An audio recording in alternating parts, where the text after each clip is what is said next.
एक तो outdoor games बच्चे आजकल इंडोर गेम्स खेलते हैं। तो इंडोर गेम्स, वीडियो गेम्स जो वो खेलते हैं उसकी वजह से उनका नेक का पॉस्चर रहता है ऐसे, तो वो जो झुका हुआ पॉस्चर रहता है उसकी वजह से सीधा टेंशन क्रिएट होता है यहाँ पर, सर्वाइकल टेंशन। तो उसकी वजह से सर्वाइकल का जो पेन है वो मोस्ट कॉमनली आपको देखने को मिलेगा। जो फिजियोथेरेपी है वो एक ऐसा फील्ड है जिसके बारे में शायद अभी भी लोगों को इंडिया में ज़्यादा अवेयरनेस है।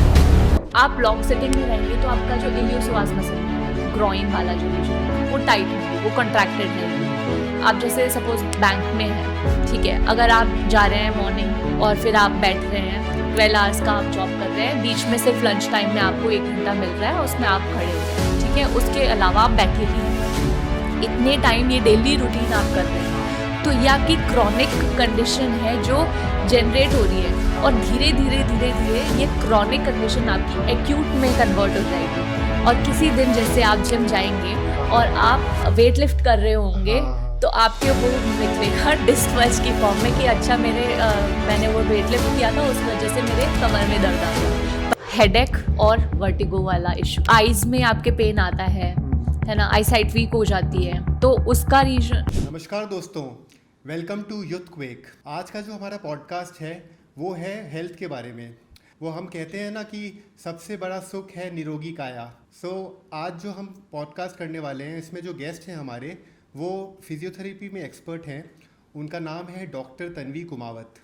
इनका जो क्लिनिक है वो है एक्टिव लाइफ फिजियो के नाम से, और रिसेंटली अभी इन्होंने एक प्रोग्राम किया था बाड़मेर में जो कि 4 विलेजेस को कवर करते हुए अराउंड मतलब तकरीबन 3,500 4,000 लोगों को इन्होंने फिजियोथेरेपी के बारे में गाइड किया, समझाया, which was a very big event. वहाँ पे जो एमएलए थे वो भी उसमें शामिल हुए थे। And it goes to show कि कितना इम्पॉर्टेंट है फिजियोथेरेपी हमारे वर्ल्ड में। होता क्या है कि ज़्यादातर लोग इस चीज़ को समझते नहीं है कि इंटरनल स्ट्रेंथ बॉडी की is more important than external strength. तो आज हम बहुत सारी बातें करेंगे हमारे गेस्ट के साथ, तो ज़्यादा वेट नहीं कराते हुए मैं बात करना शुरू करता हूँ। Thanks mister Vishal for Hello. Inviting me. Thank you आप हमारा पॉडकास्ट के लिए इनविटेशन एक्सेप्ट किए। Thank you it so much. Was something which we wanted to happen, but somehow due to your busy schedule वो हो नहीं पा रहा था। So sorry for that. But thank you, finally ये चीज़ आज हो रही है। सो हम शुरू करते हैं पॉडकास्ट को with your journey, your story, as in because it is a podcast all about you. तो आप बताएं कि इस इंडस्ट्री में, फिजियोथेरेपी इंडस्ट्री में आप आए कैसे, and something about your family, your background. Okay, see physiotherapy background के बारे में मुझे पहले बिल्कुल पता नहीं था कि व्हाट इज़ फिजियोथेरेपी एंड इसमें होता क्या है, कि फिजियोथेरेपी होता क्या है ये मुझे बाद में पता चला। वैसे मैंने नीट के लिए प्रिपेयर किया था, तो I dropped 2 years after my 12th। तो उसमें कट ऑफ जो थी वो थी उस ईयर 650 अराउंड, और मेरे कट ऑफ के अकॉर्डिंग मार्क्स कम थे। तो मैंने फिर सोचा कि यार नीट से तो होने वाला नहीं है कुछ, क्योंकि एमबीबीएस के लिए गवर्नमेंट कॉलेज चाहिए और उसके लिए फिर नीट क्लियर करना ज़रूरी है, यूजी। तो नहीं हो पाया। फिर मुझे पता चला कि नाम के आगे डॉक्टर तो चाहिए, पर उस टाइम पर फिजियोथेरेपिस्ट के नाम के आगे डॉक्टर नहीं लगाया जाता था। ऑल्दो अब जो है एनसीएचपी की न्यू गाइडलाइंस आई है, उसके according doctor Tanvi Kumawat PT अब हम लगा सकते हैं, मतलब नेम के आगे डॉक्टर और बाद में पीटी लगा सकते हैं। तो उस टाइम पे ये हुआ था कि मेरा एक फ्रेंड है, वो फिजियोथेरेपी के बारे में उसने सर्च किया था, तो उसने बोला कि मैं बैंगलोर जा रहा हूँ, तू मेरे साथ चलेगी फिजियोथेरेपी करने। तो मैंने बोला कि नहीं यार, मैं नहीं जाऊँगी, फिजियोथेरेपी क्या होती है मुझे आइडिया नहीं है। तो पापा ने उस टाइम पे बोला भी था कि किसी कंसल्टेंसी के थ्रू आप अगर चाइना जाना चाहते हो तो चले जाओ, कि अगर आपको एमबीबीएस करनी है तो वहाँ से कर लो। पर फिर वही था कि यहाँ आएंगे तो एनसीआई क्लियर करना पड़ेगा, और फिर उसमें भी बहुत एग्ज़ाम दो और ये सब। तो मैंने सोचा, और फिर उससे भी बड़ा नॉलेज वो उसकी, जो आप चाइना जाओगे चाइना की लैंग्वेज आपको सीखनी पड़ेगी, और चाइना की लैंग्वेज वो जो वर्ड्स देखकर, लेटर्स देखकर मुझे तो ऐसा लगता है कि नहीं यार कैसे, तो फिर मैं इसलिए चाइना तो जा नहीं पाई। फिर मैंने सोचा कि फिजियोथेरेपी में ही देखते हैं कि क्या होता है। उस टाइम पर महात्मा गांधी और मतलब जयपुर का बेस्ट कॉलेज था, और अभी भी आज भी है। तो मैंने फिर महात्मा गांधी में एडमिशन लिया, तो फिजियोथेरेपी में मैं गई। फर्स्ट ईयर में तो समझने में लग गया कि क्या होती है फिजियोथेरेपी। फिर लेकिन ये था कि what ever happens happens for the best. जो अब मैं फिजियोथेरेपी में हूँ, I am very happy about my profession, और मैं इस प्रोफेशन में हूँ, मैं इस प्रोफेशन का एक पार्ट हूँ। I am a proud physiotherapist now, क्योंकि अब जब मैं पेशेंट्स को हील करती हूँ, उनके पेन को ठीक करती हूँ, उसके बाद में जो उनके चेहरे पर एक हैप्पीनेस मैं देख सकती हूँ, और फिर वो जो मुझे थैंक करते हैं, कि मैं कहती हूँ कि नहीं मैंने कुछ नहीं किया, शायद मेरे भगवान ने किया है, क्योंकि ऑब्वियसली मैं कौन होती हूँ कुछ करने वाली। तो जो फिजियोथेरेपी है वो एक ऐसा फील्ड है जिसके बारे में शायद अभी भी लोगों को इंडिया में ज़्यादा अवेयरनेस नहीं है, और मेनली राजस्थान में, क्योंकि राजस्थान में लोगों को पता नहीं है कि फिजियोथेरेपी क्या है। जैसे मुझे भी नहीं पता था जब मैंने फिजियोथेरेपी ज्वाइन की थी कि फिजियोथेरेपी होती क्या है। जब बाद में पता चला कि physiotherapy is something which through which we can completely cure a patient without medicine, without surgery. ठीक है, तो फिजियोथेरेपी में आप सर्जरी रोक सकते हो किसी भी पेशेंट की। ठीक है, फिजियोथेरेपी जब मैंने स्टार्ट करी थी तो हमारे महात्मा गांधी में क्या होता है कि 3rd ईयर से ही हमारे पोस्टिंग्स होती है। अच्छा। यानी Mahatma Gandhi have its own multi speciality hospital. ठीक है, महात्मा गांधी हॉस्पिटल जो कि सीतापुरा में है, और वहाँ पर हम लोगों को 3rd ईयर से हमारी पोस्टिंग होती थी ICUs में, HDUs में। तो वहाँ पर हम लोगों को पोस्टिंग्स पे ले जाया जाता था, और हमारे सीनियर्स जाते थे हमारे साथ में। और 3rd ईयर से ही मैंने as an apprentice 2-3 clinics join कर लिए थे, हॉस्पिटल्स ज्वाइन कर लिए थे, ताकि मुझे एक्सपोजर मिलता रहे, पेशेंट्स मिलते रहे, और अलग अलग केसेस मैं देखती रहूं, और मुझे नॉलेज गेन होती रहे। मैं केसेस जितने ज़्यादा देखूंगी उतनी ज़्यादा मेरी नॉलेज बढ़ेगी, और उतना ज़्यादा मैं पेशेंट्स अच्छे से देख पाऊंगी, और कौन सी क्लिनिकल कंडीशन कैसे ट्रीट करनी है ये मुझे ज़्यादा आइडिया लगेगा। तो फिर मैंने 3rd ईयर, 4th ईयर और फिर 6 मंथ्स की इंटर्नशिप हमारी हुई, तो वो मैंने पीरियड बहुत अच्छे से किया। और 6 मंथ्स की इंटर्नशिप मतलब महात्मा गांधी के अंदर हमारी इंटर्नशिप में बहुत ज़्यादा हम ही लोग पेशेंट देखते थे, क्योंकि इंटर्न्स ही ज़्यादा पेशेंट देखते हैं, और सीनियर्स तो देखते नहीं थे। तो उस टाइम पे भी मैंने मतलब कोई ऐसा केस नहीं होगा जो मैंने देखा नहीं, और खुद से मैंने बहुत कोशिश करी कि मैं खुद से जो सीख सकती हूँ वो सीखूं। जैसे मैंने एक केस देखा, एक लड़की का GBS था उसको, तो उसके पेरेंट्स तो बहुत ऐसे हो गए थे कि शायद ये ठीक ही नहीं हो पाएगी। तो वो GBS का, अब किसी लेमन को क्या पता कि क्या होती है GBS, ठीक है, लेकिन मैंने उनको ठीक किया, और उसके बाद में जैसे पेशेंट ठीक होते हैं तो फिर आपको भी कॉन्फिडेंस मिलता है। तो फिर ऐसे धीरे धीरे जब मुझे मेरे पेशेंट से अच्छे रिजल्ट्स मिलने लगे, जैसे मेरे सेकंड जो पेशेंट थी, उनका मैंने फ्रोजन शोल्डर ठीक किया था, उन्होंने वो शी लिटरली क्राइड। ठीक है, तो वो जो चीज़ मैंने उनकी क्योर करी, उसके बाद में जो हैप्पीनेस उनके चेहरे पर दिखती है, तो फिर इससे बड़ी क्या चीज़ हो सकती है।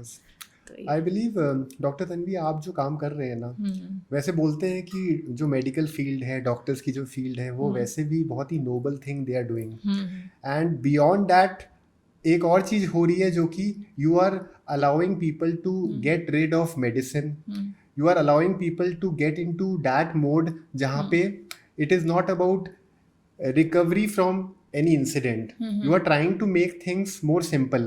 तो जिसमें जैसे ये हो जाता है कि डॉक्टर्स का अभी तक जो एक ट्रेडिशनली एक इमेज बनी हुई है कि जब कोई घटना हो जाती है तो उसको वो सॉल्व करते हैं, पर कोशिश अब ये हो रही है कि इंटरनली कैसे हम बेटर कर पाएं फिजियोथेरेपी के माध्यम से। तो फिजियोथेरेपी में सबसे इम्पोर्टेंट बात यही है कि हम अपने फंडामेंटली फ्लेक्सिबिलिटी पे वर्क करें। अब डॉक्टर्स के लिए ये हो गया है कि जब कोई इंसिडेंट हो गया, एक्सीडेंट हो गया, तो they are somebody who will definitely suggest a surgery. और सर्जरी होने से एक ऑब्वियसली रिलीफ तो मिल जाता है, परमानेंट रिलीफ भी मिल जाता है, बहुत लोगों के लिए मुश्किल भी होता है क्योंकि बहुत ज़्यादा खर्चा होता है उसमें इन्वॉल्व। अब मेडिकल ऑलरेडी इतना नोबल थिंग है जो कि हम समझते हैं, लेकिन फिर जब हम ऐसी घटनाएं देखते हैं जहाँ पे it is more becoming like a business, क्योंकि हम हमेशा ये सोचते रहे हैं कि जब हम किसी डॉक्टर को अप्रोच करेंगे तो इट विल बी लाइक हमने अपने आप को सौंप दिया है उनको, now they are the ones who have to take care of our problem. अब अगर मान लो उसमें कोई मिसअंडरस्टैंडिंग क्रिएट हो जाए या मिस इंटरप्रेट कर दिया जाए या मिस गाइड कर दिया जाए पेशेंट को, तो हालांकि बहुत पेशेंट्स को तो पता भी नहीं चलता है कि वो मिस गाइड हो चुके हैं, और जिनको पता चलता है वो बहुत समय बाद पता चलता है, एंड दे फिर उनको फिर जो फेथ रहता था उस मेडिकल इंडस्ट्री में, जो एक रिस्पॉन्सिबिलिटी फीलिंग आती थी पहले, वो फिर धीरे धीरे खत्म होने लग जाती है। अब फिजियोथेरेपी में जब you have entered, you are saying कि you incidentally got into it because NEET वाला जो your dreams जो था, that was primary, you wanted to be a major doctor, MBBS करके and MD करके, जो पर मुझे अब लगता है कि वो नहीं हुआ तो अच्छा है क्योंकि I am happy in physiotherapy, right. But then ये भी होता है कि जब हमें यूनिवर्स जो चीज़ देती है उससे हम खुश हो जाते हैं, लेकिन बहुत सारे लोगों को अपने जर्नी का जो पर्पस है वो पता ही नहीं चलता इनिशियली। जब हम पढ़ाई करते हैं तो पढ़ाई करते करते हम वो चीज़ों में एंटर कर जाते हैं जो हमें हमारे पास आ रही है। पढ़ाई में कभी भी वो रोल नहीं आता कि हम चूज कर रहे हैं कोई चीज़, बिकॉज एजुकेशन सिस्टम इस तरह से है कि पहले आपने 10th पढ़ना है, 10th तक पढ़ना है, फिर आपको 12th करना है, फिर साइंस कॉमर्स जो डिसाइड करोगे आप, अकॉर्डिंगली आप अपना करियर बनाते हो। तो किसी इंसान ने अगर साइंस चुन लिया तो साइंस के बियॉन्ड भी बहुत सी चीजें हैं जो समझने वाली है। अब साइंस पढ़ते वक्त उनका माइंड इतना मैकेनिकल हो जाता है कि उसमें अगर कोई क्रिएटिव स्कोप है इस चीज को बेहतर करने का, जो ट्रेडिशनली चलती आई चीजों को बेहतर करने का, तो वो हो नहीं पाता है क्योंकि वो पढ़ाई में ही रम जाते हैं और एक एम्बिशन इस तरह का बन जाता है कि I have to get the marks, मुझे क्लियर करना है, मुझे जो मैंने फीस दी है उसको रिकवर करना है, and then I have to earn later. तो ये सब कुछ ना वैसे बहुत ही बिजनेस के पॉइंट ऑफ व्यू से चीजें होने लग जाती है। तो बच्चे का काम है सीखना, और हम ये चाहते हैं कि जो हमने पहले सीखा उससे हम कुछ नई चीजें भी एक्सप्लोर करें जो एजुकेशन सिस्टम में हो नहीं पाती हैं। नाउ यू आर सेइंग कि you are happy with what happened, तो फिजियोथेरेपी में आने के बाद what is the major thing which you have realized जो कि अभी बहुत बड़ी प्रॉब्लम बन चुकी है मेडिकल इंडस्ट्री में? देखो, जो मैंने रियलाइज़ किया है वो ये है कि पहली बात तो लोगों को फिजियोथेरेपी के बारे में अवेयरनेस है ही नहीं कि होती क्या है, और फिर अगर है भी तो कुछ मिथ्स हैं, जैसे ट्रेडिशनल अप्रोचेस चलती आ रही हैं। ट्रेडिशनल अप्रोचेस में ये है कि कुछ फिजियोथेरेपिस्ट सिर्फ टेंस लगाते हैं, IFT लगाते हैं और 3 एक्सरसाइज करवा के पेशेंट को भेज देते हैं, और वो क्या करते हैं कि इनिशियल 7 डेज में तो उनको इलेक्ट्रोथेरेपी पे रखते हैं, विच इज़ टेंस, अल्ट्रासाउंड और IFT वगैरह। तो पेशेंट तो ये सोचकर आता है कि शायद मुझे यहाँ से ट्रीटमेंट मिल रहा है, तो उनके साइकोलॉजिकली उनका माइंडसेट वैसा बन जाता है कि शायद मैं इससे ठीक हो जाऊँगा, इलेक्ट्रिकल मोडालिटी अगर मेरे लग जाएगी तो शायद मैं इससे ठीक हो जाऊँगा। बट जो एक्चुअली वो हील होंगे, एक्चुअली वो मैनुअल थेरेपी से होंगे। अब उनको मैनुअल थेरेपी का आइडिया नहीं है कि होता क्या है मैनुअल थेरेपी, तो मैनुअल थेरेपी उनको समझाना पड़ता है कि एक्चुअल में आप मैनुअल थेरेपी से ठीक होंगे। पर वो उनका जो पास्ट एक्सपीरियंस है, अब वो उनकी गलती नहीं है, कि कुछ फिजियोथेरेपिस्ट की भी गलती है, वो ट्रेडिशनल अप्रोच यूज़ कर रहे हैं, वो वही यूज़ कर रहे हैं कि अभी तक टेंस लगा दिया, 3 एक्सरसाइज बता दी और फिर हॉट पैक लगा दिया और भेज दिया। लेकिन पेशेंट की आपने उसको प्रॉपर असेस किया, आपने उसकी प्रॉपर हिस्ट्री ली, आप अगर उसको प्रॉपर तरीके से डायग्नोस नहीं करोगे तो फिर आप उसको ट्रीटमेंट कैसे दोगे? जब आपको उसका एक्चुअल रूट कॉज नहीं पता होगा तो फिर आप उसको ट्रीटमेंट क्या देना है, how will you know that?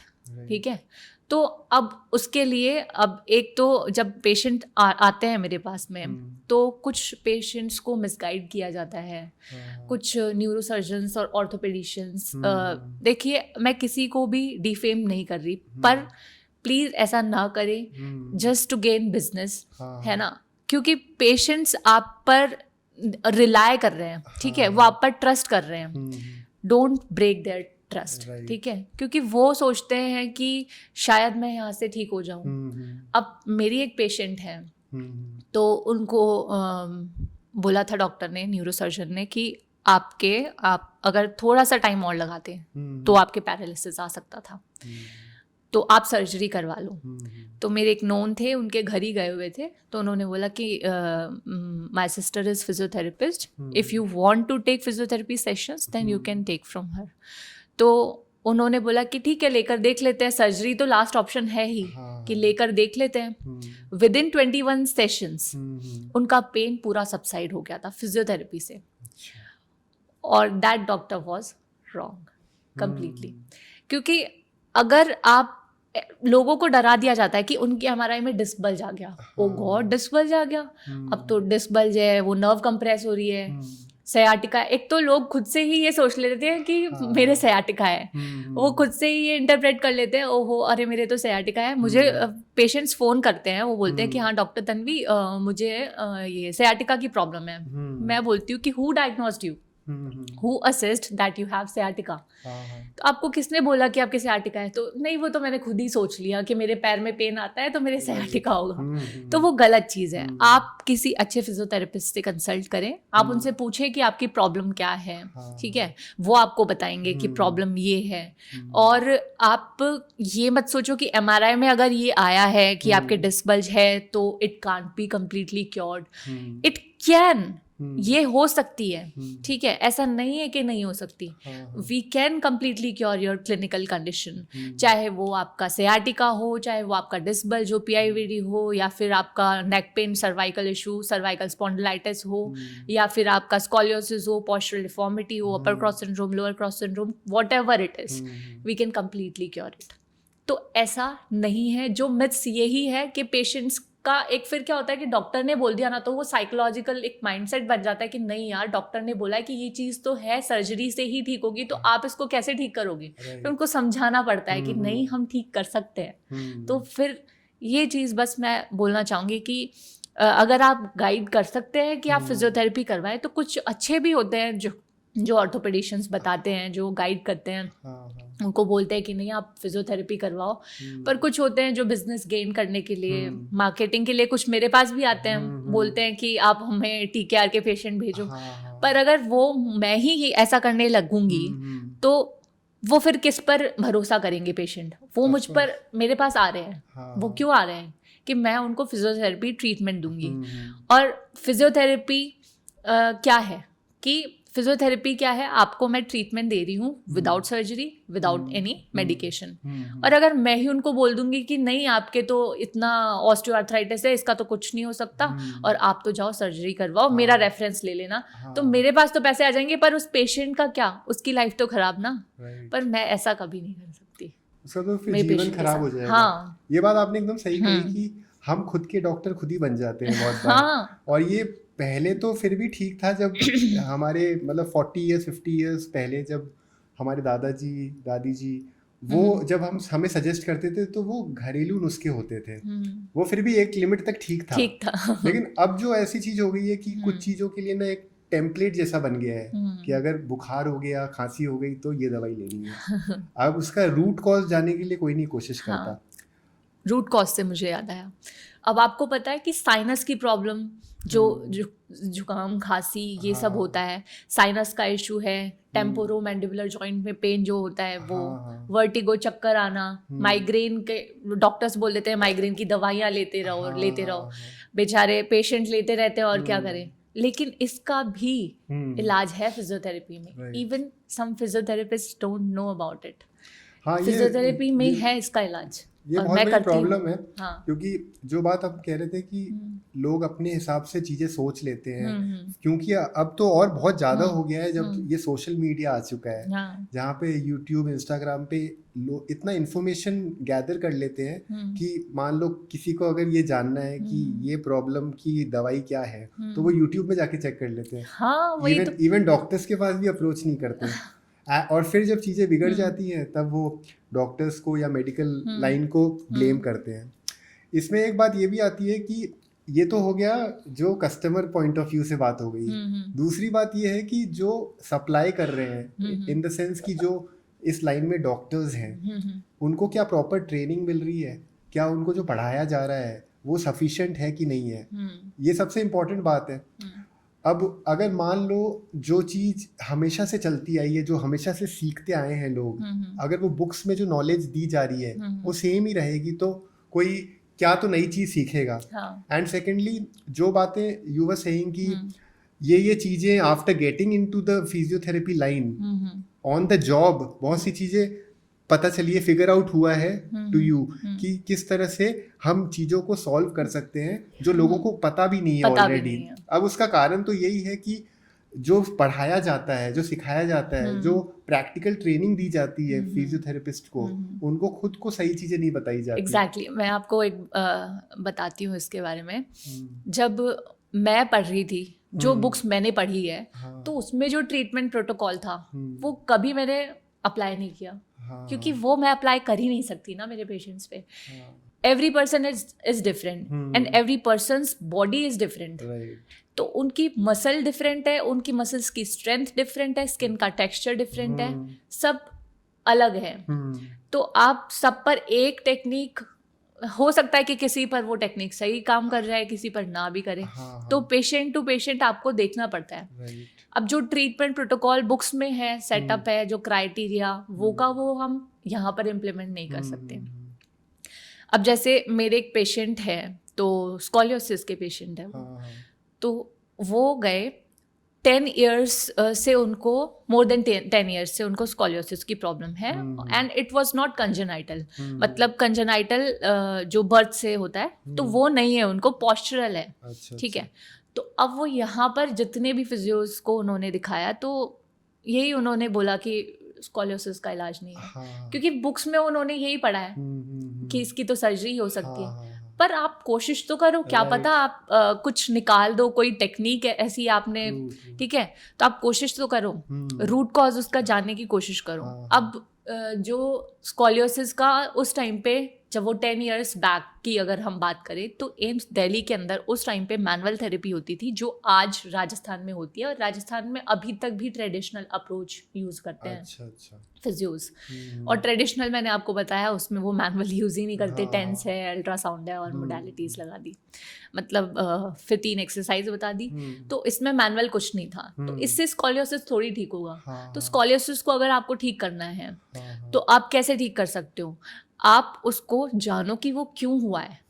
या तो पेशेंट की हिस्ट्री लो, पेशेंट की जॉब क्या है, ठीक है, वो कैसे बैठे हैं, वो किस तरीके से बैठते हैं। अगर वो इस तरह से झुक के बैठते हैं, या वो उस तरह से लॉन्ग ड्राइव करते हैं, ठीक है, तो एस शेप में उनका जो स्पाइन का कर्व बन जाता है, तो वो क्यों हो रहा है, ठीक है। एक मसल एक साइड की अगर ज़्यादा स्टिफ हो रही है, तो आप उसको लूज करो, स्ट्रेंथनिंग एक्सरसाइजेस करवाओ वीक मसल्स की, ठीक है। तो वो आपको रूट कॉज खुद ही देखना पड़ेगा। अब कौन सी बुक आपको बता देगी? आपको बुक ये बता सकती है कि इस मसल के लिए इसकी स्ट्रेंथनिंग एक्सरसाइज आप ये करवा सकते हो, पर बुक आपको पूरा ये थोड़ी ना बताएगी जब पेशेंट आपके पास आएगा कि अच्छा इसकी ये वाली मसल टाइट है, तो आप इसकी ये वाली एक्सरसाइज करवाओ। नहीं, वो आप ही को असेस करना पड़ेगा।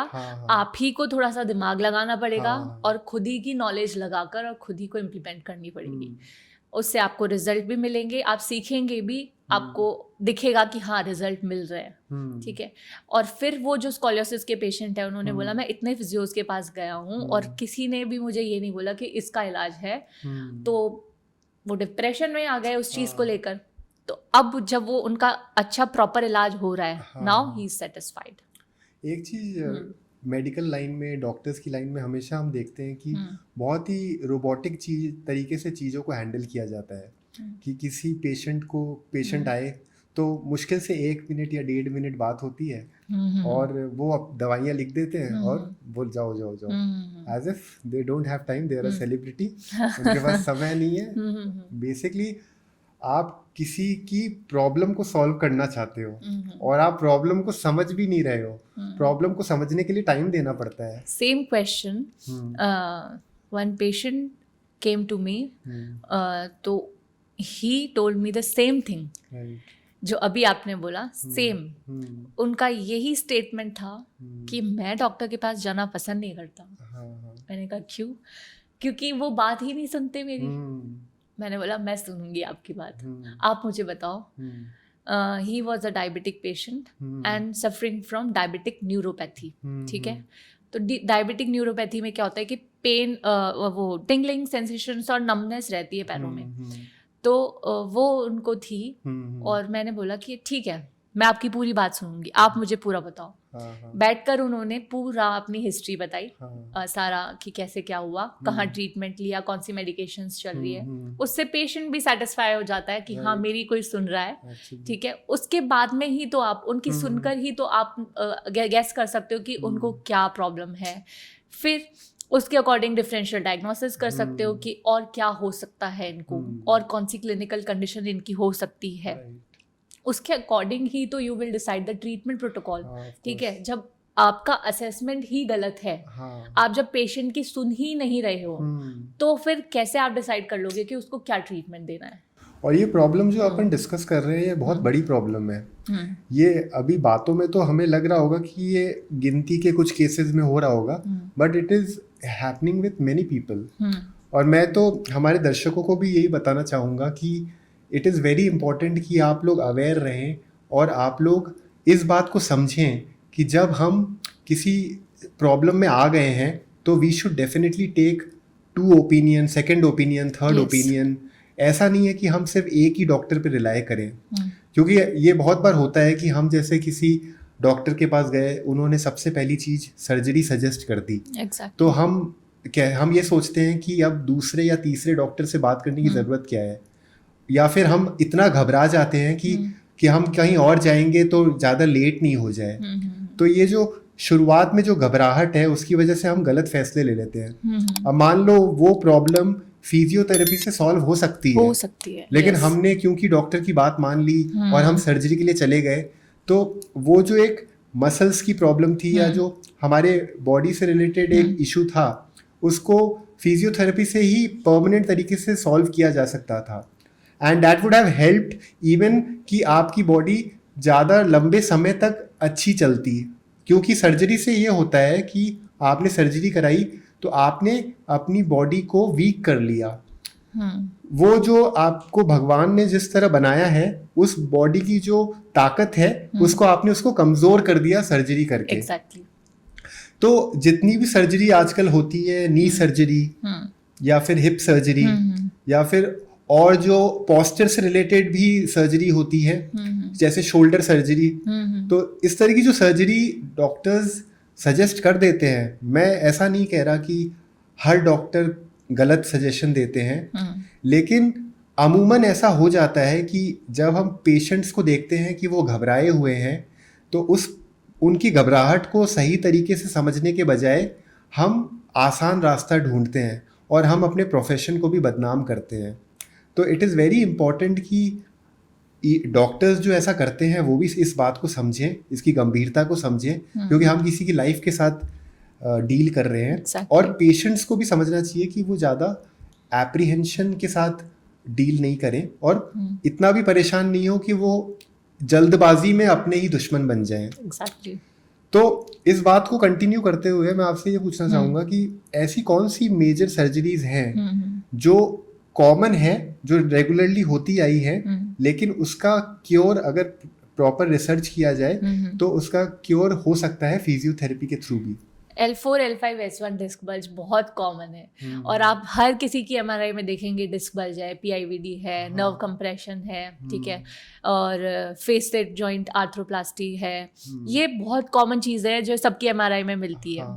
और स्टेनोसिस के केसेस है। तो कुछ भी हो, ठीक है, या फिर शोल्डर रोटेटर कफ इंजरी है, ठीक है, और नी ऑस्टियोआर्थराइटिस है, तो कुछ भी हो वो एक बार फिजियोथेरेपिस्ट को आप कंसल्ट करें, वो ठीक हो सकता है without surgery, without any medication, है ना। अब फिजियोथेरेपी का क्या है कि 2-3 सेशन लोग लेते हैं और सोचते हैं कि 2-3 सेशन में ठीक हो जाएगा, और 2-3 सेशन में उनको रिजल्ट नहीं मिल पाता, तो फिर वो हो जाते हैं डिसअपॉइंटेड कि भाई अब तो मुझे रिजल्ट नहीं मिल रहा। See physiotherapy is a time taking process, not a single day process, ठीक है। ऐसा नहीं कि आपने आबरा का डाबरा बोला और ठीक हो गया, ठीक है, तो ऐसा नहीं हो सकता। तो फिजियोथेरेपी जो है it is not a treatment, don't take it as your treatment, ठीक है, take it as your daily routine workout, take it as your daily routine gym workout, your yoga, your pilates, everything, ठीक है। अब अगर 2-3 कुछ लोग जैसे मान लो 10-15 सेशन हुए और कुछ लोग ये सोचते हैं 10-15 सेशंस हो गए और रिजल्ट नहीं मिल रहा, छोड़ देता हूँ फिजियोथेरेपी, कोई फायदा तो हो नहीं रहा। नहीं, you have to be patient for that. Patience रखोगे तो रिजल्ट मिलेगा और अच्छा रिजल्ट मिलेगा। अब फिजियोथेरेपी ऐसा नहीं कि अगर आप खुद सोचो जिम जा रहे हो आप, आपका वेट आपको लूज करना है और आप वर्कआउट कर रहे हैं, ठीक है, तो आपको टाइम लगेगा, एटलीस्ट 2-3 मंथ्स तो उसको लगेंगे कि आप प्रॉपर डाइट लेंगे, वर्कआउट करेंगे, ठीक है, तो आपकी बॉडी में वेट कम होगा, थोड़ा फिट होंगे आप, तो टाइम टेकिंग है ना। सिमिलरली फिजियोथेरेपी ऑल्सो वर्क्स, तो फिजियोथेरेपी भी वैसे ही टाइम लेती है अपना, और जब टाइम लेकर आप आराम से फिजियोथेरेपी करवाते हैं, मेंटली भी you have to be prepared, ठीक है। ऐसा नहीं है कि मेंटली आपको आप जल्दी में है कि नहीं मुझे तो जल्दी जल्दी निकलना है, आज मेरी फ्लाइट है, यहाँ मुझे बस फिजियो 1 दिन के लिए करवानी है, 1 दिन में कुछ नहीं होने वाला।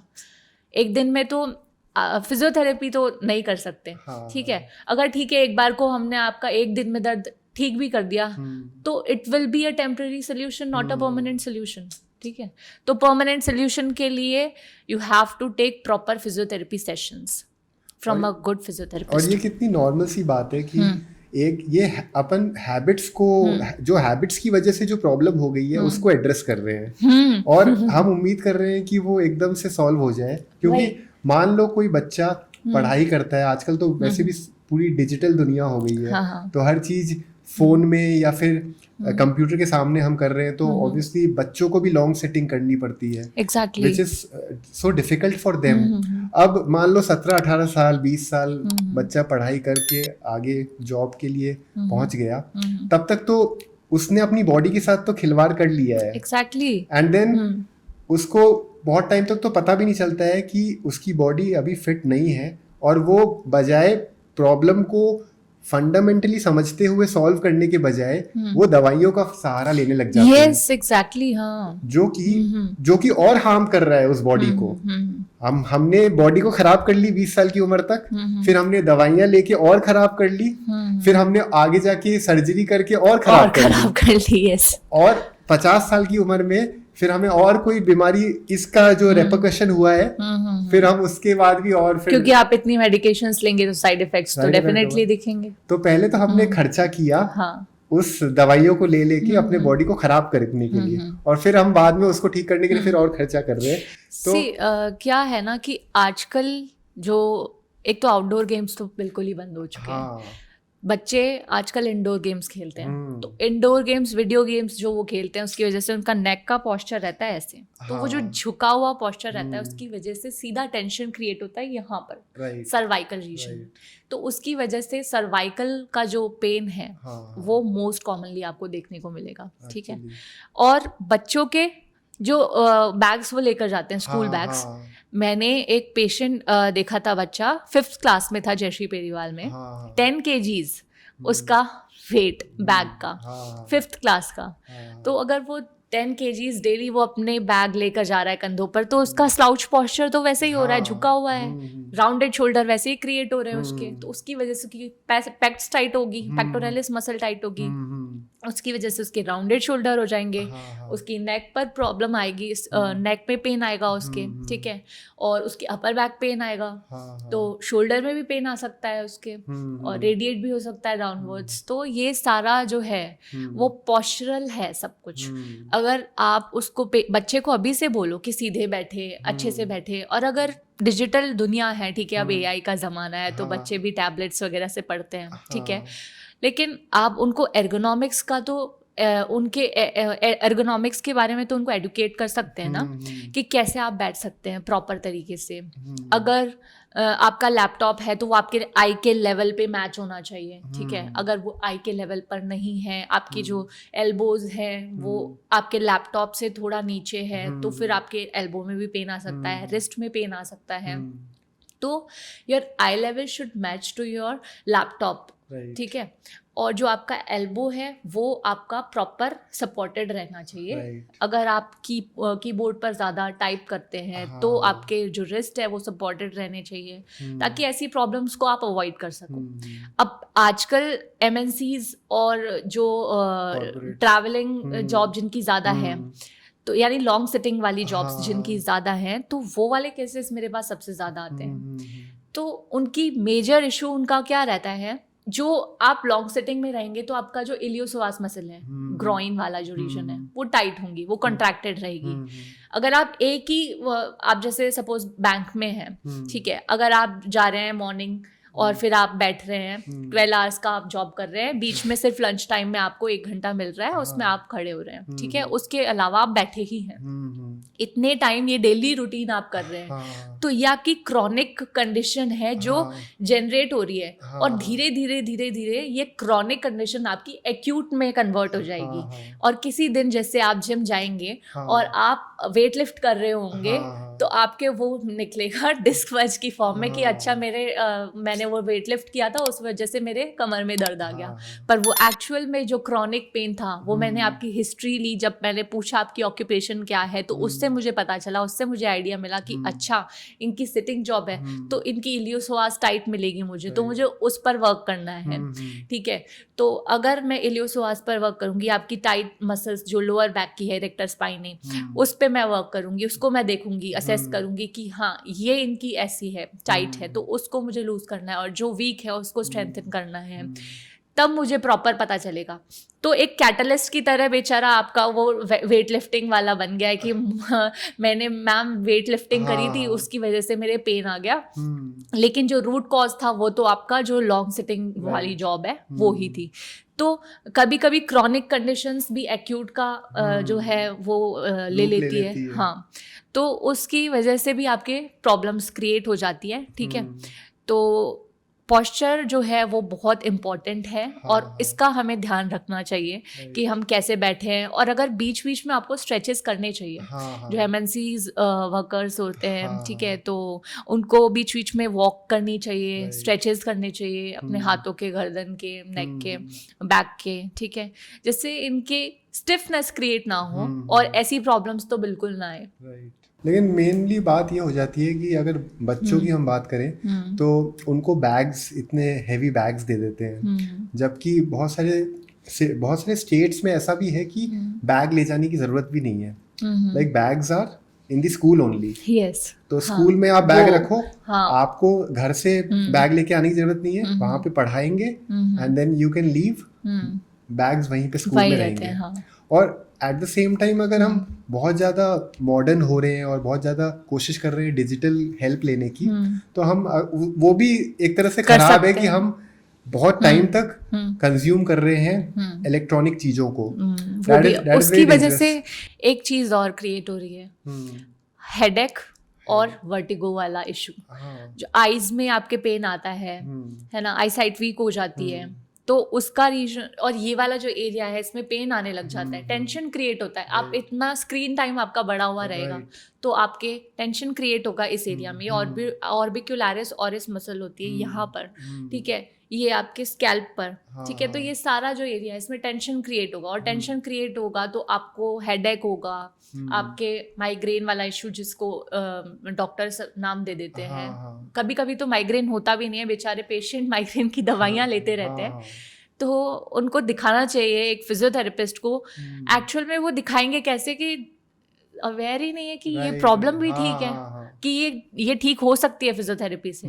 एक्चुअली जिस तरह से मार्केटिंग हुई है ना मेडिकल लाइन की, उसमें हमेशा इस तरह से दर्शाया गया है कि कोई प्रॉब्लम हो दवाई लो, कोई प्रॉब्लम हो डॉक्टर से मिलो। अभी हम लोग जो मैंने बताया था बाड़मेर में हमने कैंप लगाया था जिसमें मिस्टर रविंद्र सिंह जी भाटी जो एमएलए थे, तो उन जब हमने पेशेंट्स को ट्रीट किया वहाँ पर, तो वहाँ पर वो कह रहे थे कि हमको मेडिसिन चाहिए, मतलब दवाई दो, दवाई नहीं दोगे आप हमको, वो कह रहे थे कि डॉक्टर हमको दवाई दो। तो वो उनको तो यही पता है कि ये डॉक्टर हैं तो ये मेडिसिन ही देंगे, उनको नहीं पता कि कौन फिजियोथेरेपिस्ट है और क्या देंगे, ये क्या करवाएंगे।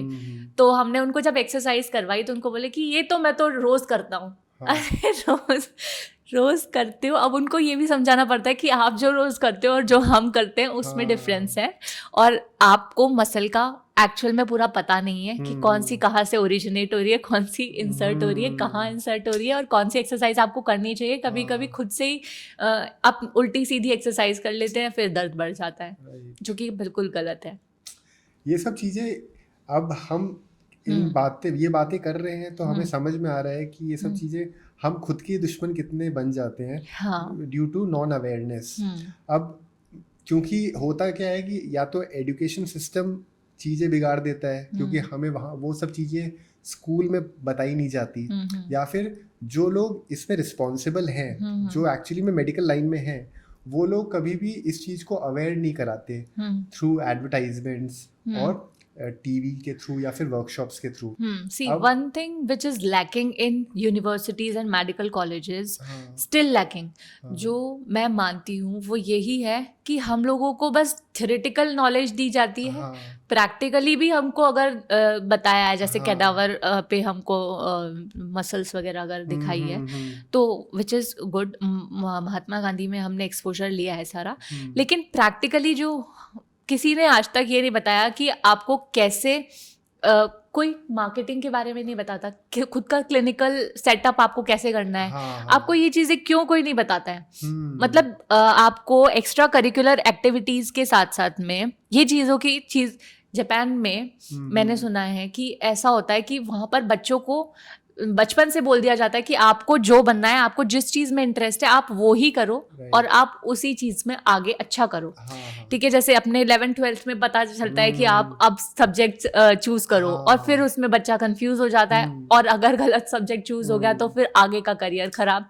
अब अगर साइंस बायो लेनी है तो साइंस बायो में एक ही ऑप्शन है, MBBS करो या फिर फिजियोथेरेपी करो या फिर नर्सिंग करो या होम्योपैथी या फिर वेटरनरी। तो अब करे क्या इंसान? मतलब ये एक तो काउंसलिंग की बहुत ज़्यादा ज़रूरत है बच्चों को, कि कोई अच्छा उनको काउंसल करने वाला होना चाहिए, कि उनको गाइडेंस अच्छी मिल जाए। ठीक है, और जब बच्चा फिजियोथेरेपी कर रहा होता है तो उस टाइम पे फिजियोथेरेपी करते वक्त भी कुछ बच्चे बैकआउट कर जाते हैं, क्योंकि उनको लगता है कि शायद अच्छा करियर है नहीं, अब कुछ स्कोप है नहीं इसमें।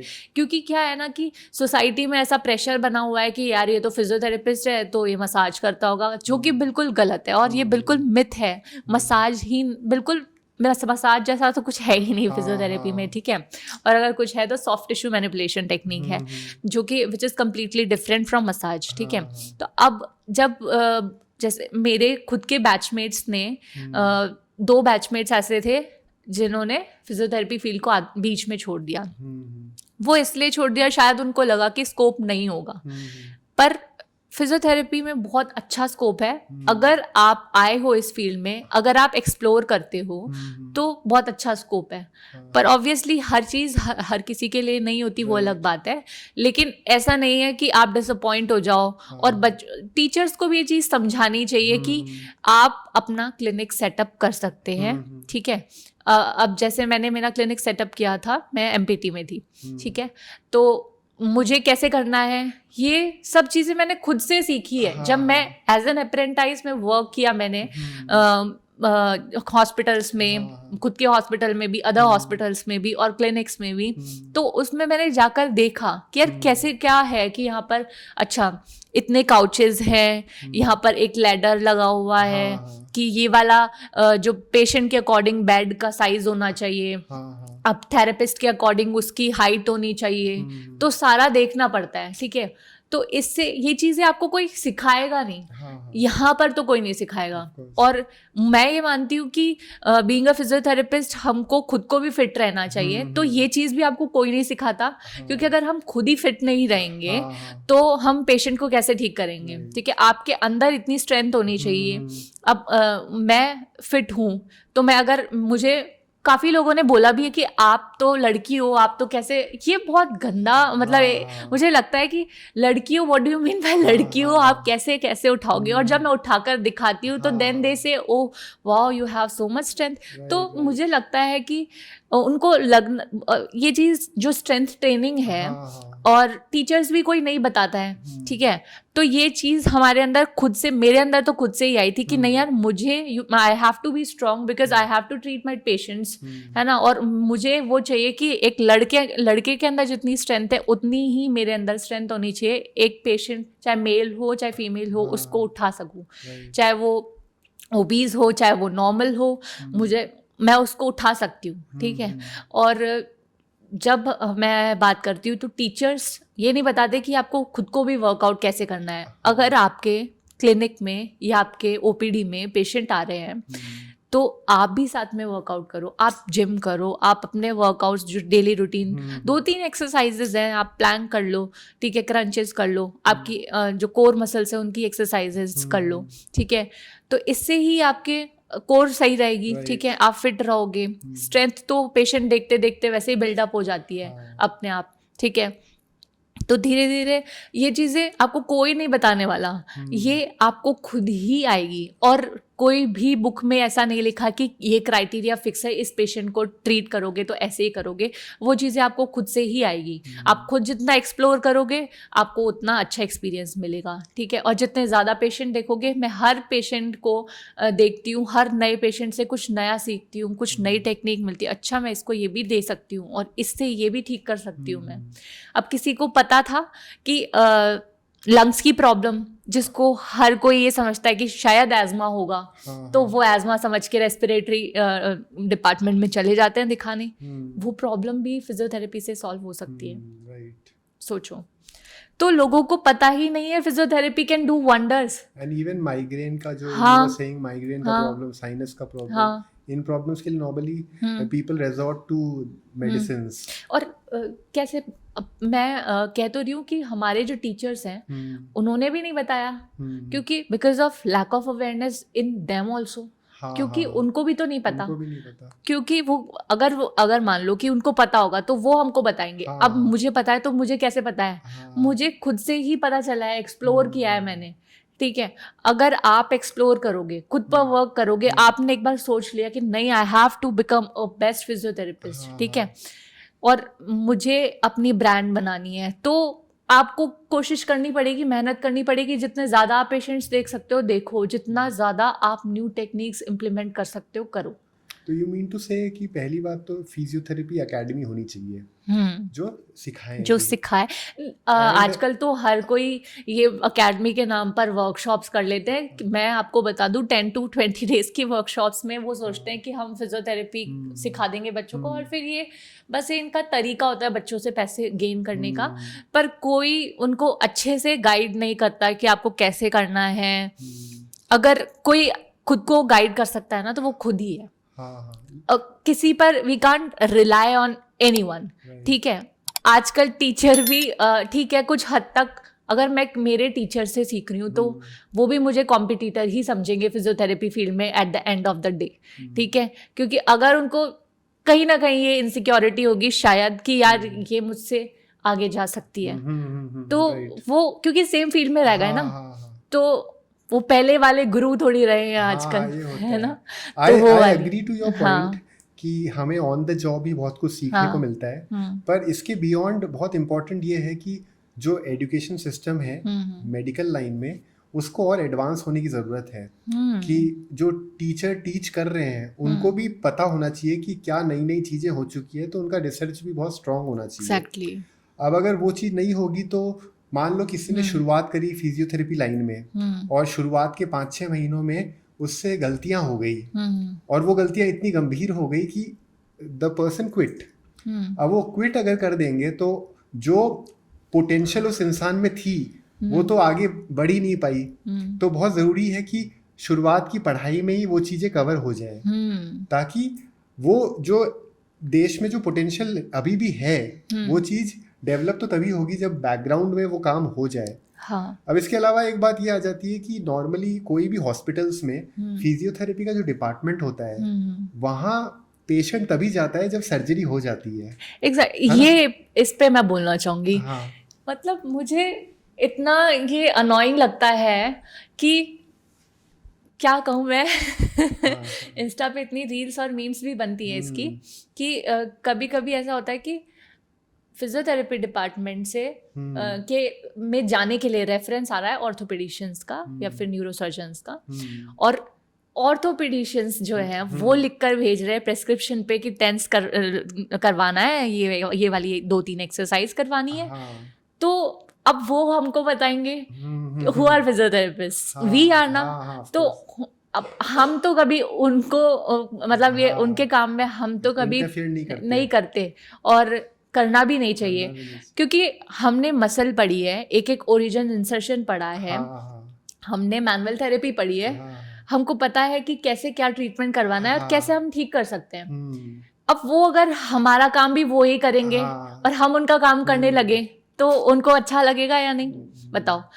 तो ये चीज़ मुझे लगता है कि और कभी अभी भी ऐसा है कि कुछ पेशेंट्स, मेरे पास एक पेशेंट आई थी, she was so annoying although वो बाद में मेरे ही कोई नोन की रिलेटिव निकली, लेकिन वो जब आई थी तो उन्होंने मुझे बोला था कि मेरे घुटनों में दर्द है तो मुझे अल्ट्रासाउंड लगवाना है और मुझे टेंस लगवाना है और मुझे ये 3 एक्सरसाइज करवानी है।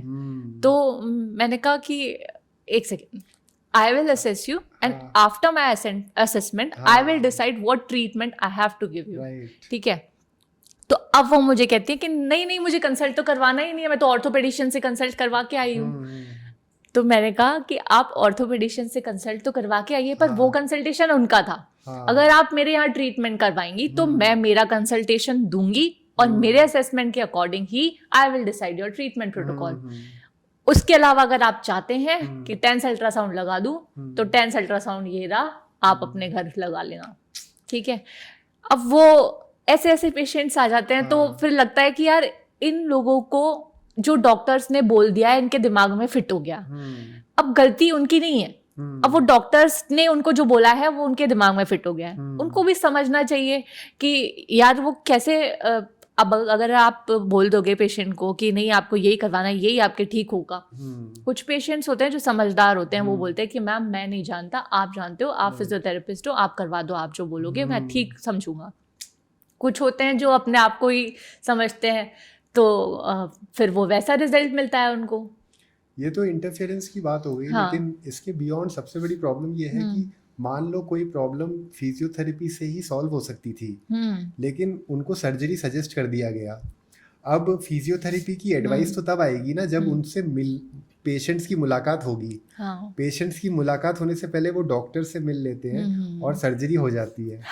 सर्जरी होने के बाद वो आते हैं ये देखने के लिए कि सर्जरी कैसी रही। मैंने आपको बताया था कि अभी मेरा एक्सीडेंट हो गया था, तो 3 अक्टूबर को, उस दिन जब मैं खुद एक्सरे के लिए बैठी थी तो वहाँ पर, अब मैं खुद के लिए तो मैं बोलूँगी नहीं, और वहाँ पर पेशेंट बैठे थे नी के लिए, नी की सर्जरी के लिए बैठे थे ऑर्थोपेडिक डिपार्टमेंट के बाहर।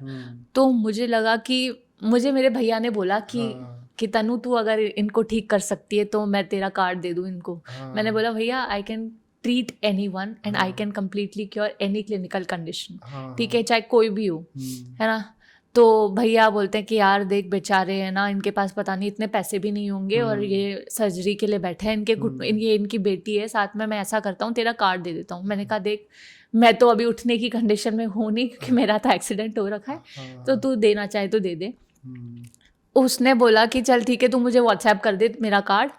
फिर उसने पता नहीं करा, पर ये है कि बेचारों को पता ही नहीं है कि विदाउट सर्जरी वो ठीक करवा सकते हैं फिजियोथेरेपी से। वो जाकर बैठे हैं ऑर्थोपेडिक्स उसके सर्जन के बाहर कि मैं यहाँ पर सर्जरी करवाऊंगा और ठीक हो जाऊंगा, पर सर्जरी तो लास्ट ऑप्शन है। उनको पता ही नहीं है फिजियोथेरेपी से ठीक हो सकता है। और जैसे आपने बताया ना कि बहुत इंटरफेरेंस होता है, तो इसलिए भी हो जाता है क्योंकि इतना रिस्पेक्ट नहीं मिलता इस प्रोफेशन को जितना प्रोफेशन को मिलना चाहिए फिजियोथेरेपी। क्योंकि अभी तक लोगों को ऐसा लगता है कि physiotherapy is about 3-4 things to be done, ये कर दिया, ये कर दिया, ये कर दिया।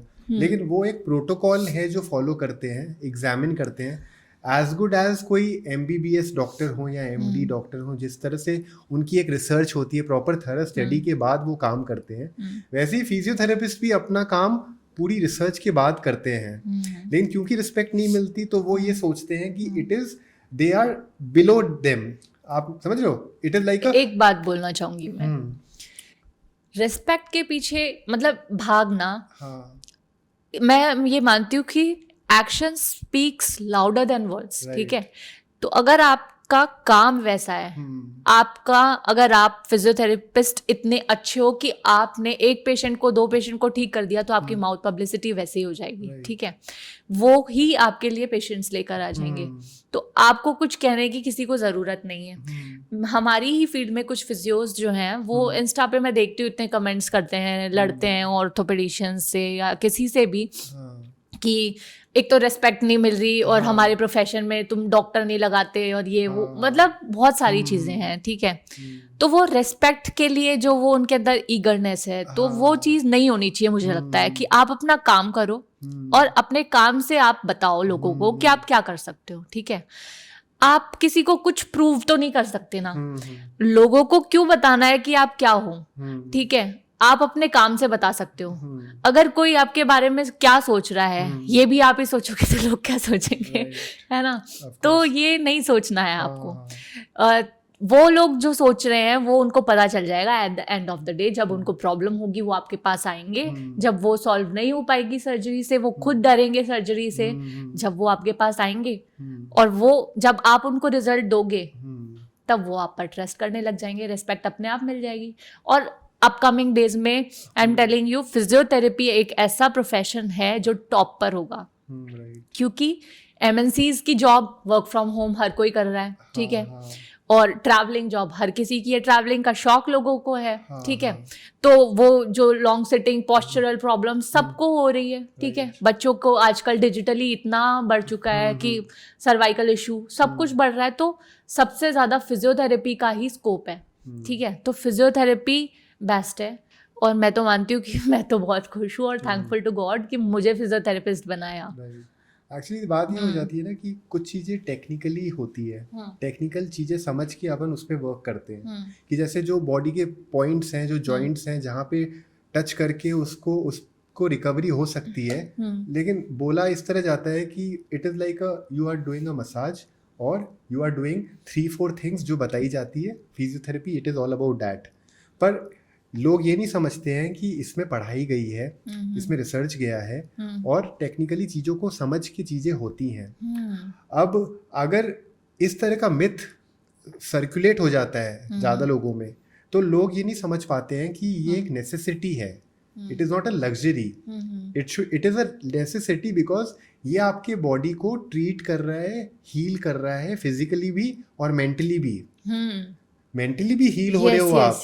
हाँ। लेकिन इन चीजों को समझने के बजाय they are trying to look for shortcuts. या तो दवाई से शॉर्टकट ले लो, और आजकल तो ये भी आ गया है कि वो जो चेयर होती है ना, एक कंफर्टेबल चेयर, मैंने उसका नाम सुना था,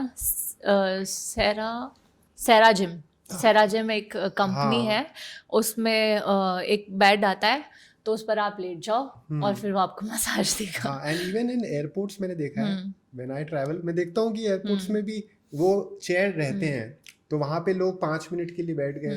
now they are trying to expect कि वहां पे बैठे 5 मिनट में तो जो प्रॉब्लम मेरी इतने सालों की वाली थी वो ठीक हो जाएगी, वो ठीक हो जाएगी। बट मेरे पास मेरी एक टेम्पररी पेशेंट का चीज है। फ़ोन आया था, मैंने अभी सेराजिम का आपको बोला, तो उनका कॉल आया मेरे पास में कि मैम ये सेराजिम मशीन है, कैसी है, मैं ले लूँ क्या?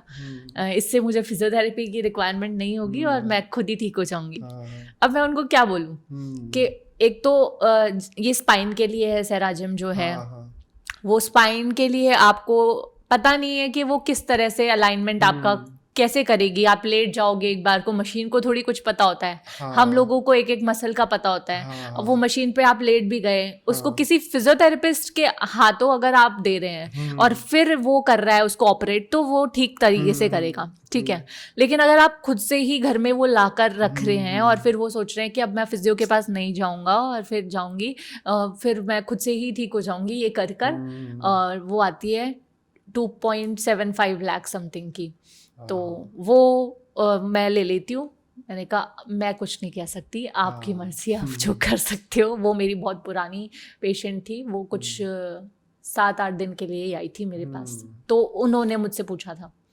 लेकिन एक बात ये इसमें आ जाती है कि आजकल बहुत ज़्यादा ट्रेंडिंग हो रहा है कि हमें अच्छा लगना है, फिजिकल अपीयरेंस बहुत अच्छी होनी चाहिए, लाइक हम we are looking for validation externally, कि जब हमें कोई देखे तो हमें पसंद करे, तो हम जिम करते हैं। एक 18-19 साल की उम्र के बाद टीनेजर्स की लाइफ में ऐसा आ ही जाता है मोमेंट कि वो एंटरटेनमेंट इंडस्ट्री को फॉलो करते हैं, उसके ग्लैमर में फंस के वो ये देखते हैं कि मुझे अच्छी बॉडी बनानी है अपने, उसके बाद उसका जो भी रेपरकशन हो, क्योंकि इस चीज़ में, इस एडिक्शन में काफ़ी ऐसा हो जाता है कि जब जिम में हम 2-3 घंटे बिता रहे हैं, हर बॉडी पार्ट पे हम इतना काम कर रहे हैं कि हम उसको सजा दे रहे हैं। हाँ। क्योंकि एक्सरसाइज का ऐसा है कि if there is no guidance तो बहुत गलत चला जाता है। बिल्कुल। क्योंकि ज़्यादातर लोग ऐसे भी होते हैं जो वहाँ पे जो कोच होते हैं उनकी एडवाइस भी नहीं लेते, they are doing it just blindly. तो जब आप इस तरह से एक्सरसाइज करते हो कि हमें तो बस सामने वाला जो स्टार है वो दिख रहा है और हम वो बन के रहेंगे और हम उसी फिराक में हैं, बस हमें तो और कुछ नहीं दिखता। तो जब हम इस घोड़े की स्टाइल में हम वो चीज़ फॉलो करते हैं कि ना इधर देखना ना उधर देखना, ना किसी से पूछना ना किसी और से पूछना, बस हम एक हमारा एम्बिशन बन गया है, तो सूनर और लेटर रियलाइज होता है कि हमने अपनी बॉडी के साथ गलत कर दिया। और फिर हम फिजियोथेरेपिस्ट के पास आते हैं और बोलते हैं कि आप मुझे 1 हफ्ते में ठीक करो, ठीक है। उसके on the top of that, तो एक तो आप सामने वाले पर्सन के साथ डिसरिस्पेक्ट कर रहे हो कि आप ये एक्सपेक्टेशन सेट कर रहे हो। बिल्कुल बिल्कुल। और तो सवाल ये आ जाता है कि अगर हम अपनी हेल्थ को देखें, हमारी हेल्थ, हम हमेशा से चाहते हैं कि हमारी हेल्थ हमें सपोर्ट करे, हमारी हेल्थ हमारे लिए लाइबिलिटी नहीं बने, क्योंकि अगर हमें अच्छा काम करना है तो health is very important, physically and mentally also. और उसके लिए इम्पॉर्टेंट ये है कि हम मिसगाइड नहीं हो। और तो क्या फिजिकल अपीयरेंस के पीछे भागना चाहिए, या फिर हमें ये ध्यान में रखना चाहिए कि हम इंटरनली स्ट्रांग रहें, हम अपनी फ्लेक्सिबिलिटी पे काम करें, क्योंकि फिट तो वो लोग भी हैं जो लोग जिम नहीं जाते, या जिम जाते हैं तो विद लिमिटेड एक्सपोजर। लेकिन इस मिथ को सॉल्व करना बहुत ज़रूरी है। That is why I want you to respond to this, because you are an expert in physiotherapy, कि इस चीज़ को कैसे अप्रोच करना चाहिए कि हम फिजिकली फिट रहें। मैं आपको इस पर एक बात बताना चाहूँगी। मेरे सिस्टर है, वो जिम जाती है, ठीक है, और पापा उसको बोलते हैं कि तू जिम जाती है पर तेरा वेट तो कम नहीं होता है, तेरा वेट इतना ही है। पर अब जैसे कि इंडियन पेरेंट्स हैं और इंडियंस ऐसे हैं कि उनको लगता है शायद वेट कम करने ही जिम जाते हैं, पर जिम जो है वो आपकी मसल्स को स्ट्रेंथन करता है, उनकी स्ट्रेंथनिंग एक्सरसाइज के लिए है, वो आपकी मसल्स को टोन करता है, ठीक है। अब वहाँ पर ऐसा नहीं है कि आप जाकर वेट कम कर रहे हो, ठीक है, वो आप पर डिपेंड करता है आप वेट लूज करने वाली एक्सरसाइजेस कर रहे हैं या फिर स्ट्रेंथनिंग एक्सरसाइजेस कर रहे हैं, ठीक है, स्ट्रेंथ ट्रेनिंग कर रहे हैं। तो अब इसमें क्या है कि अगर मैं ये बोलना चाहूँगी, फिजियोथेरेपी तो एक जिम ट्रेनर को भी करनी चाहिए, जिम फ्रीक्स को भी करनी चाहिए। क्योंकि जिम ट्रेनर मेरे पास आए थे एक, तो उन्होंने बोला कि मैम मेरे डेडलिफ्ट करते वक्त मेरे बैक में पेन आ गया। तो अब पेन आ गया, अब इतनी बॉडी तो मस्कुलर आपने बना रखी है, हाँ, ठीक है, वो सब ठीक है, हाँ, प्रोटीन ले रहे हैं हाँ, डाइट में, वो सब ठीक है, लेकिन मसल्स की मैम मैं वार्म अप भी करता हूँ पर कूल डाउन नहीं करता। तो वार्म अप और कूल डाउन एक तो दोनों ज़रूरी है, प्लस रिलैक्सेशन ज़रूरी है, थोड़ा सा बॉडी को रेस्ट ज़रूरी है, प्रॉपर स्लीप ज़रूरी है, ठीक है। अब मसल्स की स्ट्रेचिंग ज़रूरी इसलिए है कि एक तो आपकी मसल्स को आप स्ट्रेंथ कर रहे हो, ठीक है, स्ट्रेंथन ही करे जा रहे हो, तो उसको रिलैक्सेशन का टाइम मिल ही नहीं रहा, तो आप उसको स्ट्रेच करो, उसको थोड़ा सा फ्लेक्सिबल भी करो, ठीक है। और साथ में आप क्या करो, जैसे अगर आप मैं जिम फ्रीक्स को बोलूँ कि आप मुझे स्प्लिट करके दिखाओ, तो वो नहीं कर पाएंगे। क्यों नहीं कर पाएंगे? क्योंकि उनकी हैम्स इतनी टाइट है, वो हैम्स को, चलो वो इतनी स्ट्रेंथ ट्रेनिंग कर रहे हैं, लेग वर्कआउट कर रहे हैं, हैम्स को अपने टाइट कर लिया, पर वो इतना मसल बल्क तो बना लिया, पर वो जस्ट टू शो ऑफ, पर उससे आपकी बॉडी को क्या मिल रहा है? जब वो हैमस्ट्रिंग स्ट्रेच नहीं हो पा रही है आपकी, यानी मसल्स में और ज़्यादा स्ट्रेन हो रहा है, और ज़्यादा टाइट हो रही है। अब आप कभी बैठोगे, जिम फ्रीक अगर कोई जॉब करते होंगे MNCs में, या फिर कोई लॉन्ग सिटिंग जॉब भी होगी, तो वो ज़्यादा देर बैठ नहीं सकते अकड़ी हुई बॉडी के साथ में, वो इस तरह से वो कैसे बैठ जाएंगे? और बैठेंगे तो ज़्यादा दर्द आएगा उनके, वो बॉडी उनकी स्टिफ हो चुकी है। अब वो सोच रहे हैं कि मैं जिम में वर्कआउट कर रहा हूँ, वर्कआउट तो कर रहे हो पर स्ट्रेचिंग नहीं। और रिलैक्सेशन के लिए आप क्या कर रहे हो? रिलैक्सेशन के लिए आप ये कर सकते हैं कि जैसे वार्म वाटर बाथ ले सकते हैं इप्सम सॉल्ट डालकर, ठीक है। एक आप आइस बाथ थेरेपी ले सकते हैं, क्रायोथेरेपी जिसको कहते हैं, ठीक है। एक कपिंग थेरेपी, राइनिडल्स के सेशंस होते हैं, तो इससे क्या है, थोड़ी सी बॉडी रिलैक्स हो जाएगी। पर ये भी ऐसा है कि आपको रेस्ट की तो प्रॉपर ज़रूरत है, स्ट्रेचेस तो आप करो ही करो, ठीक है। मैं तो ये ही मानती हूँ। जिम फ्रीक्स भी अगर एक्सरसाइज भी कर रहे हैं, बॉडी बनानी है बनाओ, ठीक है, लेकिन एटलीस्ट वार्म अप और कूल डाउन करो, स्ट्रेचेस करो, ज़रूरी है। क्योंकि वो हम जिस तरह से हम अपने लाइफ को ले लेते हैं, हमारी बॉडी हमारे लिए लाइबिलिटी बन जाती है। इट इज़ लाइक हम एक स्टैचू बन जाते हैं। हाँ, अच्छा एक चीज़ और, तो बेबी जो मेरी सिस्टर है वो और मेरा कज़न, वो दोनों जिम जाते हैं। अब वो जाते हैं और वो मुझे बोलते हैं कि दीदी आज मेरे यहाँ दर्द हो गया, दीदी आज मेरे यहाँ दर्द हो गया। तो मैं बोलती हूँ कि तूने जिम में ये क्यों किया? तुझे ये करना ही नहीं चाहिए था, तो तेरे जिम ट्रेनर ने बोला नहीं क्या? अब वो तो उनको शायद पता भी नहीं होगा, वो बताए ना बताए। तो मैं उनको बोलती हूँ कि तू अगर पुलअप्स करेगा ज़्यादा तो तेरे पीछे अपर बैक में पेन आएगा और नॉट्स बन जाएंगी, ट्रिगर पॉइंट्स बन जाएंगे, और उसमें तेरे पेन आएगा ही आएगा। तो वो फिर भी पुलअप करते हैं, और उससे क्या कर रहे हो तुम? और ज़्यादा स्ट्रेंथन कर रहे हो उसको, और ज़्यादा स्ट्रेंथन कर रहे हो, तो वो टाइट हुए जा रही है। आप फिजियोथेरेपिस्ट को हायर नहीं कर रखा आपने। अगर जिम में फिजियोथेरेपिस्ट है तो अच्छी बात है, ठीक है। अगर फिजियोथेरेपिस्ट नहीं है तो फिर वो नॉट्स तो बने जा रही है, उसका क्या है? फिर वो क्रॉनिक जो है एक्यूट पे कन्वर्ट हो जाएगा, जो मैंने आपको पहले बताया कि जो धीरे धीरे जो कॉज है वो बाद में आपको दिखेगा एक बड़ी डिफॉर्मिटी या फिर बीमारी के अंदर।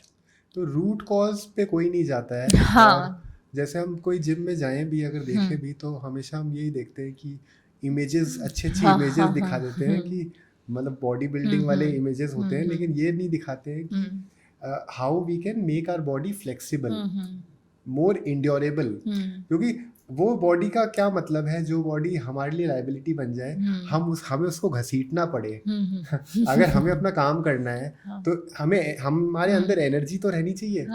और ज़्यादातर जो बहुत टाइम से एक्सरसाइज कर रहे हैं ना, you will find one thing कि उनमें स्टैमिना नहीं होता, और उनमें वो एनर्जी भी नहीं होती। जो एनर्जी से हम अगर बोल देंगे you can you run for 1 kilometre, उनकी सांस फूलने लग जाएगी। So that is so dangerous. अब इसमें एक बात ये आ जाती है कि अगर फिजियोथेरेपी इतना इम्पोर्टेंट है सबके लिए, तो और एजुकेशन है नहीं, तो do you have any plans कि in order to improve this situation? मैं ये मानती हूँ कि नेक्स्ट जनरेशन, मतलब जैसे अगर सब कुछ अच्छा रहा तो मैं मेरी कोशिश तो यही रहेगी कि अब अपकमिंग टाइम में मैं ज़्यादा से ज़्यादा जो मेरे पास अप्रेंटाइज आएंगे सीखने के लिए, तो मैं उनको एक तो उनकी खुद की वर्कआउट क्लासेस लूँ, एक तरह से मैं उनको बताऊं कि आपको खुद को वर्कआउट करना है, और मैं वो करती भी हूँ मेरे अप्रेंटाइसेस के साथ में मैं उनको बोलती हूँ कि you have to do workout because you have to be fit to treat your patient, ठीक है। अगर आप ही फिट नहीं होंगे तो आप अपने पेशेंट्स को, कभी कभी उनको टॉर्चर भी लगता है कि यार मैम क्या कर रही है, तो पर ये ज़रूरी है, ठीक है। तो ये एक तो ज़रूरी है फर्स्ट पॉइंट। और दूसरा ये है कि अगर एजुकेशन है नहीं इतनी, किसी ने बताया नहीं है आपको अप्रोच कौन सी करनी है, तो जो मैंने मेरे पेशेंट्स ट्रीट करने के बाद में ऑब्जर्व करा है वो मैं उनको बताती हूँ कि अगर स्किन का टेक्सचर ऐसा है तो अपन को ये वाली टेक्निक यूज़ करनी है, अगर मसल ऐसी है तो ये वाली टेक्निक यूज़ करनी है, जो कि किसी ने नहीं बताया। तो अगर मेरे पास कोई अप्रेंटाइज आता है तो मैं उनको वैसे सिखाती हूँ पूरा, मतलब उनका 1 मंथ का प्रॉपर ट्रेनिंग होती है 1 मंथ की, उसके अंदर मैं उनको सिखाती हूँ और फिर उनको अच्छे से ट्रेन करके बताती हूँ। और ये बात मेरे अप्रेंटाइज भी आपको बोल देंगे कि जो भी पेशेंट आता है वो ये बोलकर ज़रूर जाएगा कि मैम जो मैनुअल थेरेपी आपने करवाई है और प्रॉपर टाइम देकर करवाई है, ऐसी कहीं फिजियोथेरेपिस्ट में हमने कहीं सेंटर में नहीं देखी। और यही था कि टेंस और वही ट्रेडिशनल अप्रोच, टेंस लगा दिया, हॉट पैक लगा दिया, 3 एक्सरसाइज बता दी, तो वो गलत है। फिजियोथेरेपिस्ट को भी ये चीज़ समझनी चाहिए। और बडिंग फिजियोज किससे सीखते हैं? हमसे ही तो सीखते हैं ना। तो वो अगर हम ही ट्रेडिशनल अप्रोच करके भेजेंगे तो वो बेचारे तो फिर डिसअपॉइंट ही हो जाएंगे, वो तो फिर वो सोचेंगे कि इसमें कुछ है ही नहीं, वो तो चले जाएंगे इस फील्ड छोड़ के। और आधे लोग मेरे बैच वाले इसलिए चले भी गए शायद फील्ड छोड़ के, क्योंकि उनको वो एक्सपोजर नहीं मिल पाया, वो कॉन्फिडेंस नहीं मिल पाया। मैं तो अड़ी रही कि नहीं मुझे तो सीखना है, मैं देखती हूँ कि कैसे मुझे मेरे अंदर वो था कि नहीं मैं तो सीखूंगी, तो क्योंकि यही ऑप्शन है और कोई ऑप्शन नहीं है ना, तो ये ही करना है, तो इसी में देखो कैसे करना है। तो अब ये है कि जो भी अगर होगा फिजियोथेरेपी के अंदर अभी जितना है उससे ऊपर ही होगा, इससे नीचे तो नहीं होने वाला। That is very good thing because it is important कि जो नेक्स्ट जनरेशन है वो सफ़र नहीं करे और वो थोड़ा इवॉल्विंग हो। और प्लस आप अपने पेशेंट को टाइम दो, उसको समझो और उसका कंसर्न समझो, उसको उसका माइंडसेट समझो। क्योंकि ये चीज़ आपको कोई टीचर नहीं बताएगा कि आपको वो तो बता दिया कि उनको असेसमेंट देना है, ये करना है, टेस्ट बता दिए, सब बता दिए, लेकिन you have to show empathy towards them। Empathy अगर आप शो नहीं करोगे तो वो फिर लगेगा पेशेंट को कि यार ये तो मेरे को समझ नहीं पा रहे हैं डॉक्टर, है ना, तो वो आपको वैसे ही लेंगे। कभी कभी प्रॉब्लम फिजिकली नहीं होती, प्रॉब्लम मेंटली होती है। प्रॉब्लम यहाँ होती है, आपको समझाना पड़ता है उनको कि you have to do meditation, you have to थोड़ा सा टाइम निकालो अपने लिए और थोड़ा सा मेडिटेशन करो, चैंटिंग करो, जिससे आपका माइंड भी थोड़ा शांत रहेगा और शायद जो नेगेटिविटी है वो निकल जाए। क्योंकि मैं ये मानती हूँ कि जो प्रॉब्लम है बॉडी के अंदर, एनर्जी इज वर्क। तो जो आधी से ज़्यादा प्रॉब्लम्स जो क्रिएट होती है बॉडी के अंदर, डिजीजेस, वो इसलिए भी होती है कि कुछ पास्ट ट्रॉमाज होते हैं, कुछ इमोशंस होते हैं जो दब जाते हैं, कोई जाहिर नहीं कर पाता, तो उस वजह से वो निकल नहीं पाते, तो उस वजह से वो डिजीज में क्रिएट हो जाते हैं। साइंटिफिकली भी ये प्रूवन है। तो मैं भी ये मानती हूँ कि जैसे मेरे एक पेशेंट थी, तो वो बहुत मेंटली डिस्टर्ब्ड रहती थी, अपने जो कुक्स हैं उन पर, सर्वेंट्स पर, सब पर चिल्लाना, और मतलब बहुत मेंटली, हाँ बहुत ज़्यादा। तो और उनके रूमेटॉइड आर्थराइटिस की प्रॉब्लम थी। अब प्रॉब्लम ये है कि डॉक्टर्स ने और टीचर्स ने और बुक्स ने ये बोल रखा है कि रूमेटॉइड आर्थराइटिस जो है वो एज के साथ साथ में बढ़ेगा ही और ठीक नहीं होगा। तो वो ही माइंडसेट बना हुआ है कि वैसे ही होगा, वैसे ही होगा। मैं कह रही हूँ कि ठीक होगा, मैं करूँगी ठीक, मैं कर सकती हूँ, पर उसके लिए आपको भी मेंटली प्रिपेयर होना होगा। अगर आप मेंटली प्रिपेयर नहीं हो कि नहीं ये हो ही नहीं सकता, हाँ, तो हाँ। मैं कैसे करूंगी फिर? Of course. ठीक है, मैं चाहे फिर कितना ही कर लूं, आप खुद ही एक्सेप्ट कर नहीं रहे हो कि यार मैं ठीक कर हो जाऊंगी, मुझे ये ठीक कर देंगे, तो मैं हाँ। कैसे ठीक करूंगी अगर आप खुद ही एक्सेप्ट नहीं करोगे तो? उस ठीक है, प्रोसेस को फॉलो करना पड़ेगा, करना पड़ेगा। हमारा तैयार होना होगा उस हाँ। प्रोसेस को फॉलो करने के लिए। बिल्कुल रेडी, आपको माइंडसेट वैसा रखना चाहिए हम्म, कि नहीं यार ये मैं कर लूंगी। एक बहुत मतलब आपको पॉजिटिव लोग भी मिलेंगे, नेगेटिव लोग भी मिलेंगे। पॉजिटिव को समझाना आसान रहेगा, नेगेटिव को भी समझाना पड़ता है थोड़ा सा। हाँ, अगर समझ जाते तो अच्छी बात है, हम्म। नहीं समझते तो फिर वो शायद उनके लिए वही लिखा है। इट इज लाइक वो जो नॉर्मल डिलीवरी होती है और सिजेरियन डिलीवरी हाँ। होती है, कुछ लोग रेडी नहीं होते नॉर्मल डिलीवरी के लिए, hmm, so they are only they have made up their mind कि मैं उस जो डिफिकल्ट प्रोसेस है उसको फॉलो ही नहीं करना। तो उस तरह से फिजियोथेरेपी में भी हो जाता है ये चीज कि हमें वो जो उसका प्रोसेस है उसमें जो इंड्योरेंस हमें जो डेवलप करनी चाहिए वो हम उसके लिए तैयार ही नहीं बनना है। तो इट इज़ वेरी इंपॉर्टेंट कि पेशेंट भी सपोर्ट करें थेरेपिस्ट को, सिर्फ छोड़ नहीं दे कि वो मैजिक करेंगे और वो सब संभाल लेंगे। और फिर क्या है, जो थेरेपिस्ट बोल रहा है उसको फॉलो करना चाहिए पेशेंट को। अगर थेरेपिस्ट बोल रहा है कि आप मैं एक टाइम एक्सरसाइज करवा रहा हूँ और आप इस पोस्चर में मत सोना या इस पोस्चर में मत बैठना, और फिर आप बोलोगे कि नेक्स्ट डे अगर पेन हो गया तो आप फिर बोलोगे कि मैम मैं इसी पोस्चर में बैठा था, तो फिर गलती किसकी हुई? थेरेपिस्ट ने अपना काम कर दिया, अब आप भी तो अपना काम करो। इट टेक्स 2 to tango, तो ताली 2 हाथ से बजती है। आप भी तो थोड़ा सा एफर्ट्स लगाओ अगर थेरेपिस्ट लगा रहा है तो। बस यही है। तो doctor Tanvi, if I ask you, क्योंकि you are handling a profession which is very time consuming and उसमें क्या है कि you have to give a lot of time to the patients, उसमें you have to handle the business portion also, ki acquisition of clients, marketing of your brand, and thirdly जो अपन treatment कर रहे हैं। So treatment is something which can consume all the time, तो उसके beyond how do you manage both these things की business part भी और ये profession को भी? थैंक्स टू माई टीम और डॉक्टर तन्वीज़ एक्टिव लाइफ फिजियो। तो मेरे टीम मेंबर्स अच्छे हैं और वो बहुत सपोर्टिव है, ठीक है। तो it's वो important to have a good staff, हाँ manpower. बिल्कुल, तभी आप आगे जा सकते हो। तो वो लोग पेशेंट्स हैंडल कर लेते हैं, मैं उनको गाइड कर देती हूँ कि आपको ये प्रोटोकॉल फॉलो करना है। और उस बीच जो भी मीटिंग्स होती है, आपका पॉडकास्ट है, तो वो सब चीज़ें फिर मैं कर लेती हूँ। तो how technology is helping your profession? Technology देखो, जैसे कोविड की बात करते हैं तो कोविड के बाद से जो है बहुत ज़्यादा टेक्नोलॉजी बढ़ गई है, हम कह सकते हैं। जैसे वर्क फ्रॉम होम बढ़ गया था, ठीक है, क्योंकि कोविड में सब लोगों का जाना निकलना बाहर बंद हो गया था, तो वर्क फ्रॉम होम मिल रहा था, ठीक है। अब उसमें उस टाइम पे भी मैंने एक जूम मीटिंग ली थी MNCs की, तो उसमें मैंने गाइड किया था उनको कि कैसे वो अपने एर्गोनॉमिक्स इम्प्रूव कर सकते हैं, पोस्चर सही रख सकते हैं।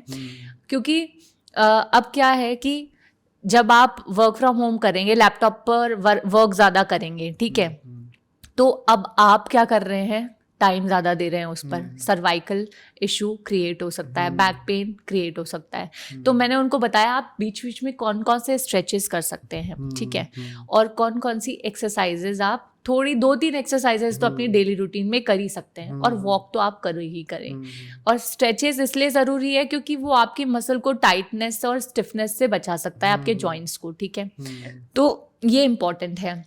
और ये है कि अब जैसे टेक्नोलॉजी ये भी बढ़ गई कि मैंने मेरा यूट्यूब चैनल है प्रोफेस फिजियोथेरेपी विद तन्वी के नाम से, तो अब मैंने उसका इस्तेमाल ऐसे किया है कि मैं अपने वीडियोस के थ्रू अपनी बात लोगों तक पहुंचा सकती हूँ, ठीक है। तो जब मैंने फर्स्ट टाइम वीडियो बनाया था तो जर्नी कुछ ऐसे स्टार्ट हुई थी कि पीटी मूवमेंट मास्टर्स करके एक पेज है, तो मैं उनको फॉलो करती थी। उन्होंने कोई चैलेंज डाला था कि कोई रील बनाओ, और फिर वो मैंने ऐसे ही रैंडमली बना के, ऑर्थोपेडिक टॉपिक था कोई पेरिफेरल नर्व इंजरी पे, तो वो मैंने बना के वो मैंने डाल दी।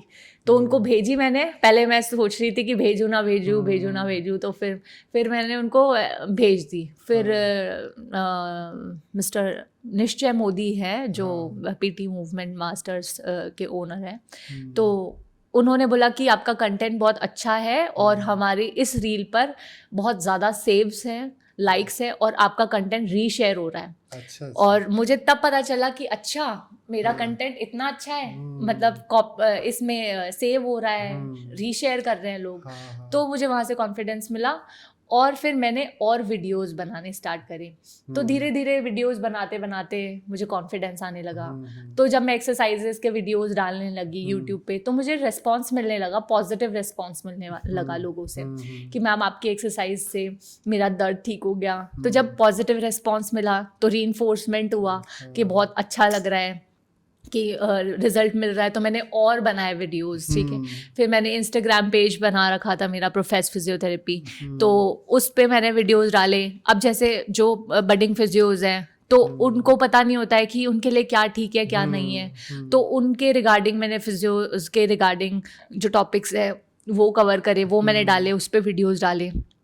तो ऐसे धीरे धीरे मैंने जो है वीडियोज़ डाले, तो उसकी वजह से मुझे थोड़ी रिकग्निशन मिलने लगी। अब जैसे मैं रहती जयपुर में हूँ, लेकिन आज मुझे मुंबई के फिजियोज भी जानते हैं, ऑस्ट्रेलिया के फिजियोज भी जानते हैं, जयपुर के सारे फिजियोज जानते हैं। तो ये सब कैसे जानते हैं? ऑनलाइन प्लेटफॉर्म्स के थ्रू। टेक्नोलॉजी इतना अच्छा काम कर रही है, आपके पास यूट्यूब है, आपके पास इंस्टाग्राम है, आपके पास क्या नहीं है, ठीक है, तो आप कर सकते हो। तो व्हाट्सएप मतलब ये मैंने यूट्यूब पर एक वीडियो डाला था, और वो वीडियो मैंने इसलिए डाला था क्योंकि वो वहाँ से मुझे रिकग्निशन मिली थी, जब मुझे लगा कि अरे यार मैं भी कर सकती हूँ। तो फिर मैंने और बनाती गई तो और अच्छा लगता गया। और फिर सबसे अच्छा मुझे तब लगा जब मैं एक बार कोई प्रोटेस्ट चल रहा था फिजियोथेरेपी रिगार्डिंग, तो उसमें मैं गई हुई थी। तो उसमें एक हमारे फिजियोथेरेपी मतलब एक फिजियोथेरेपिस्ट कलीग थे, वो आए और वो मुझे कहते हैं, अरे डॉक्टर तन्वी टीवी वाली मैडम। अच्छा। तो मुझे वो चीज़ बहुत अच्छी लगी सुनकर कि अरे मुझे जानते हैं। तो मैंने कहा, वो मुझे कहते हैं, अरे मैम मैं तो आप ही की वीडियोस देखकर एक्सरसाइजेज करवाता हूँ। तो मुझे वो चीज़ अच्छी लगी कि हाँ यार मुझे जान रहे हैं लोग, मेरे यूट्यूब चैनल से रिकग्निशन मुझे मिल रही है। तो फिर मुझे थोड़ा सा और पंप मिला कि यार मुझे ऐसा और करना चाहिए और बनाने चाहिए। फिर मैं कॉन्फ्रेंसेस में जाती थी, मीटिंग्स में जाती थी फिजियोज़ की हमारी कॉमन। तो वहाँ पर जो स्टूडेंट्स आते थे बडिंग फिजियोज़, वो मिलते थे, अरे तन्वी मैम हम आपको फॉलो करते हैं मैम, और आप अच्छा कंटेंट बनाते हो। तो वहाँ से भी थोड़ा सा आपको, हाँ, तो इसलिए ये इस तरह से टेक्नोलॉजी बहुत अच्छी चीज़ है। मतलब आजकल आप सोशल मीडिया प्लेटफॉर्म्स के थ्रू बहुत अच्छा कर सकते हैं, और इसी के थ्रू आप पेशेंट्स को, आप दूर बैठे पेशेंट्स को भी आप बता सकते हैं। मैं मेरे एक्सरसाइज के वीडियोस लिंक्स शेयर कर देती हूँ उनको कि आप ये वाली एक्सरसाइज कर लो, ठीक हो जाओगे। तो doctor Tanvi, it's like awards और रिकग्निशन सबको चाहिए, हर इंडस्ट्री वाले लोगों को चाहिए होता है। तो मेडिकल लाइन में भी it is like reputation also, और एक कॉन्फिडेंस आता है एंड मोटिवेट्स अस कि हम और अच्छा काम करें। तो इस इंडस्ट्री में भी ऐसा है कि अवार्ड्स रेगुलरली मिलते हैं और you can be eligible for that award? बिल्कुल मिलते हैं। जैसे अभी रिसेंटली हम लोगों का जयपुर फिजियोथेरेपिस्ट नेटवर्क है, तो उसमें जयपुर के जितने भी फिजियोथेरेपिस्ट हैं वो सारे कनेक्टेड है एक दूसरे से, ठीक है। तो उसमें हम लोगों को रिकग्निशन मिलता है। जैसे हम लोग बाड़मेर गए थे, तो हम लोगों ने जयपुर से 104 फिजियोथेरेपिस्ट गए थे। तो हम लोगों ने about 4000 people we have treated, और 4 विलेजेस बाड़मेर के हमने वहाँ पर कैंप लगाया था। तो जो MLA हैं उन्होंने हमको वो दिया था सर्टिफिकेट, हाँ सर्टिफिकेट भी दिया था, अवार्ड दिया था पूरा। तो वो अवार्ड सेरेमनी हुई थी। तो जयपुर फिजियोथेरेपिस्ट नेटवर्क ने मिलकर ये डिसाइड किया और ये डिसीजन लिया, तब जाकर हम लोगों को ये रिकग्निशन मिली। ठीक है, ऐसे ही री लाइफ कॉन्फ्रेंस हुई थी एक फिजियोथेरेपी की, तो उसमें आई वॉज अ की नोट स्पीकर, जिसमें मैंने रोटेटर कफ इंजरी के बारे में बताया था। तो उसमें भी मुझे अवार्ड मिला था। तो जब you are a part of some community, so if you are doing great in that community, then obviously you will get award from it or reward for it। ठीक है, तो मतलब आप अगर अच्छा कर रहे हैं तो रिवॉर्ड मिलता है तो अच्छा भी लगता ही है। अगर जैसे बचपन में अच्छे मार्क्स आते थे तो पेरेंट्स अपन को चॉकलेट देते थे या कुछ दिलाते थे, तो रिवॉर्ड मिलता था तो अच्छा लगता था। स्कूल से प्राइज़ मिलते थे तो अच्छा लगता था, है ना, कि अरे यार मुझे प्राइज़ मिला है, तो फिर और मेहनत करते थे आगे।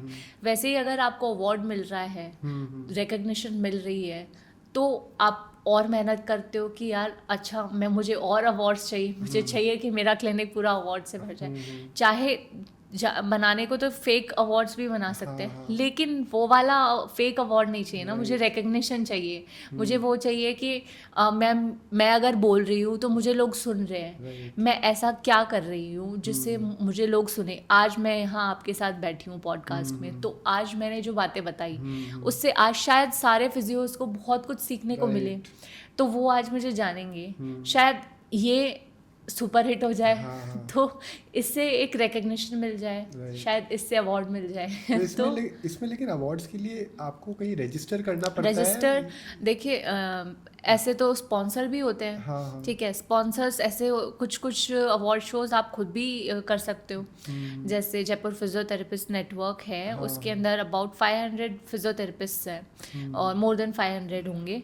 ठीक है, तो उसमें क्या है कि जो अतुल सर हैं, ठीक है, तो वो जयपुर फिजियोथेरेपिस्ट नेटवर्क उन्होंने बनाया है, तो उसमें जितने भी फिजियोज हैं उनको जोड़ा है उन्होंने। ठीक है, अब वो खुद ही करवाते हैं ये सब इवेंट्स ऑर्गेनाइज, उसमें वो स्पॉन्सर्स रखते हैं। अच्छा। अब जो स्पॉन्सर्स होते हैं वो पैसा लगाते हैं, क्योंकि इतने बड़े बड़े इवेंट्स होते हैं, तो वो इवेंट्स अपने लेवल पर तो हो नहीं सकते, एक इकलौता इंसान तो कर नहीं सकता ना, तो वो स्पॉन्सर रखते हैं। अब स्पॉन्सर में अब वो आप भी स्पॉन्सर हो सकते हो उस चीज़ के।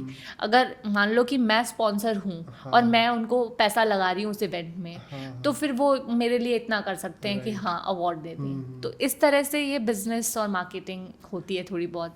ठीक है, तो अवार्ड शोज में आपको अगर आप चाहो तो रिकग्निशन ऐसे भी मिल सकती है, और अगर आप चाहो तो अपना कोई ऐसा टेक्निक आप इम्प्लीमेंट करके दिखा दो, या अपनी कोई वर्कशॉप रख दो जिससे आपको लगे कि हाँ आपको रिकग्निशन मिले इस इवेंट के अंदर, जिसमें सारे फिजियोज आए और इंटरनेशनल लेवल पर आए। जैसे कि अभी वो हुआ था हमारा, जैसे फिजियोकॉन वगैरह ये सब होते रहते हैं, है ना, महात्मा गांधी में भी वो होते रहते हैं, तो उसमें इंटरनेशनल लेवल पर फिजियोज आते हैं। तो अगर आप चाहते हो कि वहाँ पर उस प्लेटफॉर्म पर आपको रिकग्निशन मिले, तो आप एक अपना प्रिपेयर करके रखो कि पीपीटी मेरा प्रिपेयर है, मेरी टेक्निक प्रिपेयर है, ये मैंने इतने पेशेंट्स पर मैंने ये टेक्निक इम्प्लीमेंट करी थी, इसका ये रिजल्ट है, और आप वहाँ पर बोलो। उसके लिए आप रजिस्ट्रेशन ये है कि अगर जैसे जयपुर फिजियोथेरेपिस्ट नेटवर्क में तो मैं रजिस्टर्ड हूँ और उसकी मेंबर हूँ। इसमें रजिस्ट्रेशन की होती है क्राइटेरिया कि आप मेंबरशिप ले रखी है आपने, तो अगर उसके आप मेंबर हो तो आपको वो मिलता है, रिकग्निशन मिल जाता है कि हाँ एक बेनिफिट मिल जाता है कि हाँ जैसे आप कोई भी अवार्ड शो है या कोई कॉन्फ्रेंस है या कोई मीटिंग है फिजियो से रिलेटेड, तो उसमें आप तो इनवाइटेड हो ही, क्योंकि आप यू आर अ मेंबर। तो बट इम्पॉर्टेंट बात यह है कि हम किस तरह से फेयर तरीके से एनालाइज करेंगे कि ये जो अवार्ड दिया जा रहा है वो डिजर्विंग पर्सन को मिले कि नहीं मिले। तो एक मैंने कहीं देखा था कि चार्टर्ड सोसाइटी ऑफ फिजियोथेरेपी भी एक इंस्टीट्यूशन है, एक जो अवार्ड्स देते हैं। इसके अलावा as you are saying Jaipur network का फिजियोथेरेपी का है, तो इसमें अगर कोई जैसे इतने सारे फिजियोथेरेपिस्ट हैं, तो क्या उस ग्रुप से जुड़ना ज़रूरी है ताकि उनको पता चले, या फिर हाँ, देखो नेटवर्किंग आप जितनी ज़्यादा करोगे उतना ज़्यादा अच्छा है ना। आपकी जितनी ज़्यादा अच्छी अप्रोच होगी, आप लोगों से मिलोगे, इंटरेक्टिव होंगे, तो आपको लोग जानेंगे। वरना आप एक ही क्लिनिक की 4 दीवारी में बैठकर आप सोचो कि पेशेंट ट्रीट कर ले, आपको कौन जानेगा। आप जब अटेंड करोगे मीटिंग्स को, आप लोगों से मिलोगे, अदर फिजियो से when you meet you will get to know them, ठीक है, कि वो क्या कर रहे हैं अपनी फील्ड में और ऐसा क्या वो डिफरेंट कर रहे हैं। जैसे मुंबई से हैं डॉक्टर अली ईरानी हैं, ठीक है, तो वो अपने इंडियन क्रिकेट टीम के स्पोर्ट्स फिजियोथेरेपिस्ट रह चुके हैं, जो कपिल देव वाली टीम थी उनके फिजियोथेरेपिस्ट रह चुके हैं। तो मैंने उनको जब मैंने उनसे बात करी तो मैंने सोशल मीडिया पे उनसे इंटरेक्शन किया था और फिर वहाँ से मैंने उनसे बातचीत स्टार्ट करी। तो अब हम दोनों ने एक कोलैब करके रील भी डाली थी। तो वो मुझे कैसे जानेंगे जब मैं उनसे इंटरेक्ट करूँगी, ठीक है। अगर कल को कोई मीटिंग होती है या मुंबई में कोई कॉन्फ्रेंस होती है या कुछ होता है तो वो मुझे मिलेंगे, तो ऑफ कोर्स मैं उनको जानूंगी, वो मुझे मिलेंगे, मैं उनसे बात करूँगी जाके, ठीक है। तो ऐसे भी होता है। अब जैसे डॉक्टर समाना सैयद हैं, वो बहुत अच्छी कार्डियोपल्मोनरी फिजियोथेरेपिस्ट है। तो वो यहाँ पर आई थी हमारे जयपुर फिजियोथेरेपिस्ट नेटवर्क में। फेमकॉन था, फेमकॉन में क्या होता है कि मतलब फीमेल्स को रिकग्निशन मिलती है, तो उसमें मैं भी अवॉर्डेड थी और वो भी अवॉर्डेड थी। तो उन्होंने वैसे उनका पेज है तो उनके साथ में मैंने कोलैब करा था। तो तब वो चीज़ से उन्होंने मुझे पहचाना कि अरे तन्वी, तो जब हम लोग एक दूसरे को फॉलो कर रहे हैं सोशल मीडिया प्लेटफॉर्म पे तो चेहरा पहचान जाते हैं ना। तो वो चीज़ है, आप इंटरेक्ट करोगे जब जाओगे तो फिर आपको रिकग्निशन तो मिलती है। लेकिन ऐसा है क्या कि बहुत अच्छा कोई बहुत बड़ा अवार्ड शो होने वाला है इन दी मेडिकल फील्ड? जैसे इंडियन एसोसिएशन ऑफ फिजियोथेरेपी है, तो इंडियन एसोसिएशन ऑफ फिजियोथेरेपी में क्या होता है, जैसे WCPT है वो वर्ल्ड लेवल पे होता है, Indian association of physiotherapy Indian level पे होती है। तो इसमें ये है कि यू कैन अप्लाई, हाँ, आपको रजिस्टर करना पड़ता है। हाँ, अब तो NCHP आ गया है तो उसका खुद का रजिस्ट्रेशन होता है। तो उसमें आप रजिस्टर कर सकते हो अपने आप को।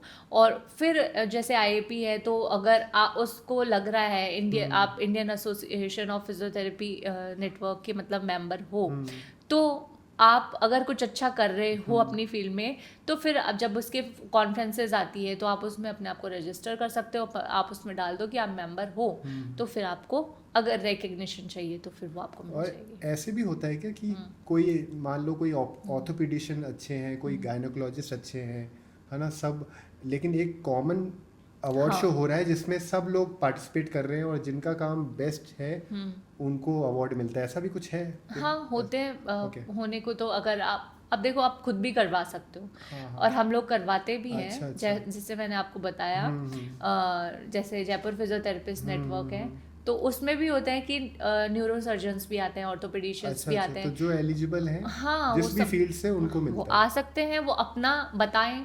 और अगर वो कोई सर्जरी कर रहे हैं और कुछ ऐसा है जो हम ऐड ऑन कर सकते हैं, ठीक है, तो वो जैसे डॉक्टर मनीष राजपुरोहित सर हैं, तो उन्होंने अभी एक न्यूरो सर्जन के साथ में एक मीटिंग रखवाई थी जिसमें ही इनवाइटेड मी। तो उसमें हम लोगों ने, मैं और मेरी टीम ने वो अटेंड करी थी। तो हम लोगों ने वो देखा कि वो क्या बताना चाह रहे हैं, कि सर्जरी कैसे वो कर रहे हैं और फिर हम क्या करवा सकते हैं।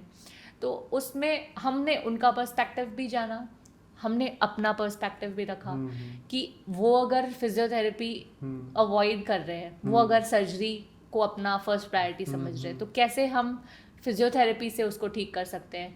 या फिर अगर उन्होंने सर्जरी कर दी तो फिर उसके बाद में हम क्या कर सकते हैं। तो वो सारी चीज़ें हैं। लेकिन ये तो जैसे अपन ने वहाँ जाके अपनी बात रखी, अपने काम को बताया तो पता चलता है। लेकिन अवार्ड्स का तो पहले से ही पता चल जाएगा ना, कि इन द सेंस डिजर्विंग तो तब होगा जब कुछ लोगों ने अप्लाई किया, अपना काम बताया, और एक जज है जो कि पैनल ऑफ जज है जिन्होंने डिसाइड किया कि ही और शी इज एलिजिबल।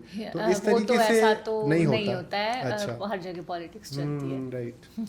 सो अभी इम्पोर्टेंट ये बात है कि अगर फिजियोथेरेपी की रिक्वायरमेंट है तो हम, कोई इंसिडेंट हो जाता है, जैसे मान लो कोई एक्सीडेंट हो जाता है, तो हम अपने हैबिट्स, डेली हैबिट्स में किस तरह से चीज़ों को करें जिससे हम अपने आप को बेटर फिजिकली हम फिट रहें, और हम मान लो कोई इंसिडेंट हो भी जाए तो भी हम अवॉइड कर पाएँ कि हमें सर्जरी नहीं करानी पड़े। हाँ। तो ऐसी चीज़ें आप बताओ कि जो चीज़ हमारे यूथ के लिए भी काम आए, कि वो अपने डेली प्रैक्टिसेस में उसको फॉलो कर लें कि फ्यूचर में वो सर्जरी भी अवॉइड कर सके और उनके मसल्स भी स्ट्रांग रहें बिल्कुल। और फिजिकली अब फिट जैसे रहें। अगर सपोज वैसे when we talk about back pain, हाँ, ठीक है, अगर हम देखें तो disc bulge is most commonly seen in a 20-year-old और इवन अ 80-year-old, ठीक है। तो ऐसा ज़रूरी नहीं है कि सिर्फ 20-year-old में ही मिलेगा, या फिर ऐसा ज़रूरी नहीं है कि ये सिर्फ 80-year-old में ही मिलेगा। हाँ। मिल सकता है, दोनों में मिल सकता है। हो Right. सकता है मेरे डिस्क बल्ज हो सकता है आपके डिस्क बल्ज हो, पर क्या ये पेन कॉज कर रहा है? हाँ, क्या ये रूट कॉज है? हम्म, और अगर आपके एमआरआई में आ भी गया कि ये जो है डिस्क बल्ज है, तो ज़रूरी नहीं है कि इसकी वजह से आपके पेन आ रहा है। राइट। अगर सपोज कि डिस्क बल्ज कभी हुआ भी होगा पुराना, तो मैंने उसको, मेरी मसल्स को स्ट्रॉन्ग करके मैंने सर्जरी को अवॉइड कर दिया। क्यों? क्योंकि मैंने डेली वर्कआउट किया, मैंने मेरी कोर को स्ट्रॉन्ग किया, मैंने मेरी बैक को स्ट्रेंथन किया, स्ट्रेचिंग करी प्रॉपर, हैमस्ट्रिंग्स को स्ट्रेच किया, काफ को स्ट्रेच किया, ठीक है, प्रॉपर जो है मैंने वर्कआउट किया, तो मैंने सर्जरी अवॉइड कर दी। अब वो डिस्क बल्ज भी कोई काम का नहीं रहा, ठीक है। तो अब मैं फिट हूँ, तो मैंने खुद को प्रोटेक्ट कर लिया इस तरह से सर्जरी से।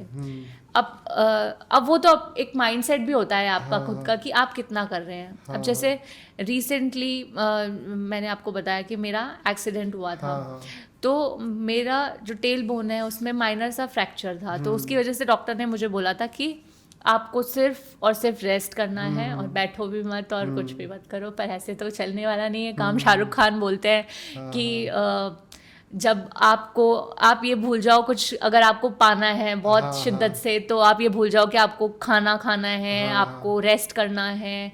ये मैंने उनकी रील्स में और उनके काफ़ी सुना भी है, और वो ये सब छोड़ देते हैं। तो फिर मैं कैसे, लोग तो यही बोलेंगे कि आप रेस्ट करो, take some rest, take some time, give some time to your body, ठीक है, दिया, लेकिन ऐसा नहीं है कि मैं ये सोच के बैठ जाऊं और मेरे वो फ्रैक्चर हो गया तो मैं बैठ ही जाऊंगी।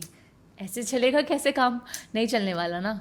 तो फिर जब मुझे लगा कि ठीक है मैं कर सकती हूँ, तो मैंने माइंडसेट वैसा बना लिया कि नहीं, मुझे कुछ नहीं होने वाला, फ्रैक्चर है तो है, कोई बात नहीं, मैं I can still treat patients. उतनी ही स्ट्रेंथ के साथ मैं पेशेंट्स के पैर उठा सकती हूँ अभी भी, उनकी बॉडी उठा सकती हूँ अभी भी। पेशेंट्स बोलते कि आप मैम आपका अभी एक्सीडेंट हुआ है, रहने दो। नहीं, मैं उठा सकती हूँ, ठीक है। और दूसरी बात कि अगर मैं कर रही हूँ, मुझे पता है कि मैं रिकवर जल्दी हो जाऊंगी, और अगर मैं बैठ गई ये सोचकर, वो मैंने माइंडसेट वैसे बना लिया कि नहीं यार मेरे दर्द हो जाएगा, मैं क्यों करूँगी, मैं तो बैठ जाती हूँ, तो मैं उतनी ज़्यादा डिले करूँगी अपनी रिकवरी को। और ये अगर मैं सोच लूँ ना कि मैं जल्दी हो जाऊँगी रिकवर और मैं कर लूँगी, अभी 2-3 दिन में फिजियोथेरेपी स्टार्ट कर दूँगी खुद की, तो हो जाएगा सही। क्या है, माइनर फ्रैक्चर ही तो है, मसल स्ट्रेंथन हो जाएगी तो प्रॉपर सही हो जाएगा, कुछ नहीं होने वाला, तो बस क्योर कर लूंगी अपने आप को। बट देन डेली हैबिट्स में हम क्या करें ये ताकि आप कर सकते हो 2-3 एक्सरसाइजेस। वो आप ये है कि कोर की स्ट्रेंथनिंग कर सकते हैं, और कोर की स्ट्रेंथनिंग के लिए आप क्रंचेस कर सकते हो, ठीक है, प्लैंक कर सकते हो, ठीक है, और वॉक तो आप करो ही करो, ठीक है, ताकि बॉडी स्टिफ ना हो आपकी, ठीक है, जॉइंट स्टिफ ना हो आपके, ठीक है।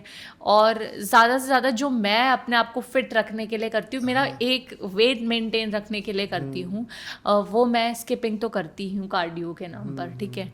और जो है आप अब्डोमेन अपना स्ट्रॉन्ग रखो, ठीक है, और माउंटेन क्लाइंबर्स आप कर सकते हैं, ठीक है।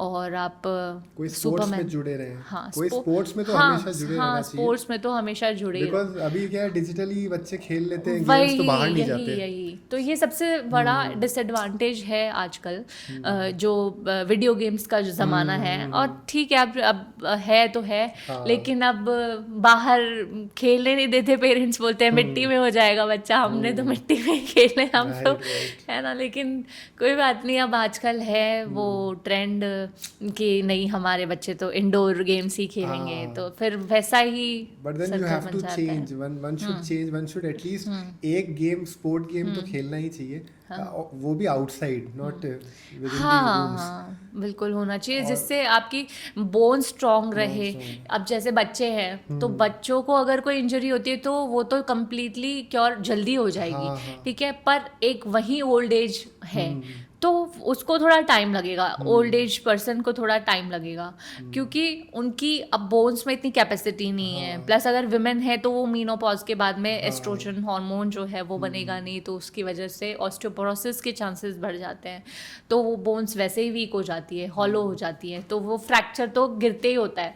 तो फिर इसलिए क्या होता है कि आप अपना ध्यान रखो, सेफ्टी आप ही के हाथों में है, ठीक है, ध्यान से चलो, धीरे धीरे वॉक करो, ओल्ड एज पर्सन के लिए धीरे वॉक करो लेकिन करो, ठीक है। एंड और इवन कॉर्पोरेट्स में भी बहुत इंपॉर्टेंट है। इनफैक्ट थोड़ी आफ्टर 20 हाँ इयर्स 25 इयर्स की उम्र में हम देखते हैं कि लोग स्पोर्ट्स से दूर होते जाते हैं।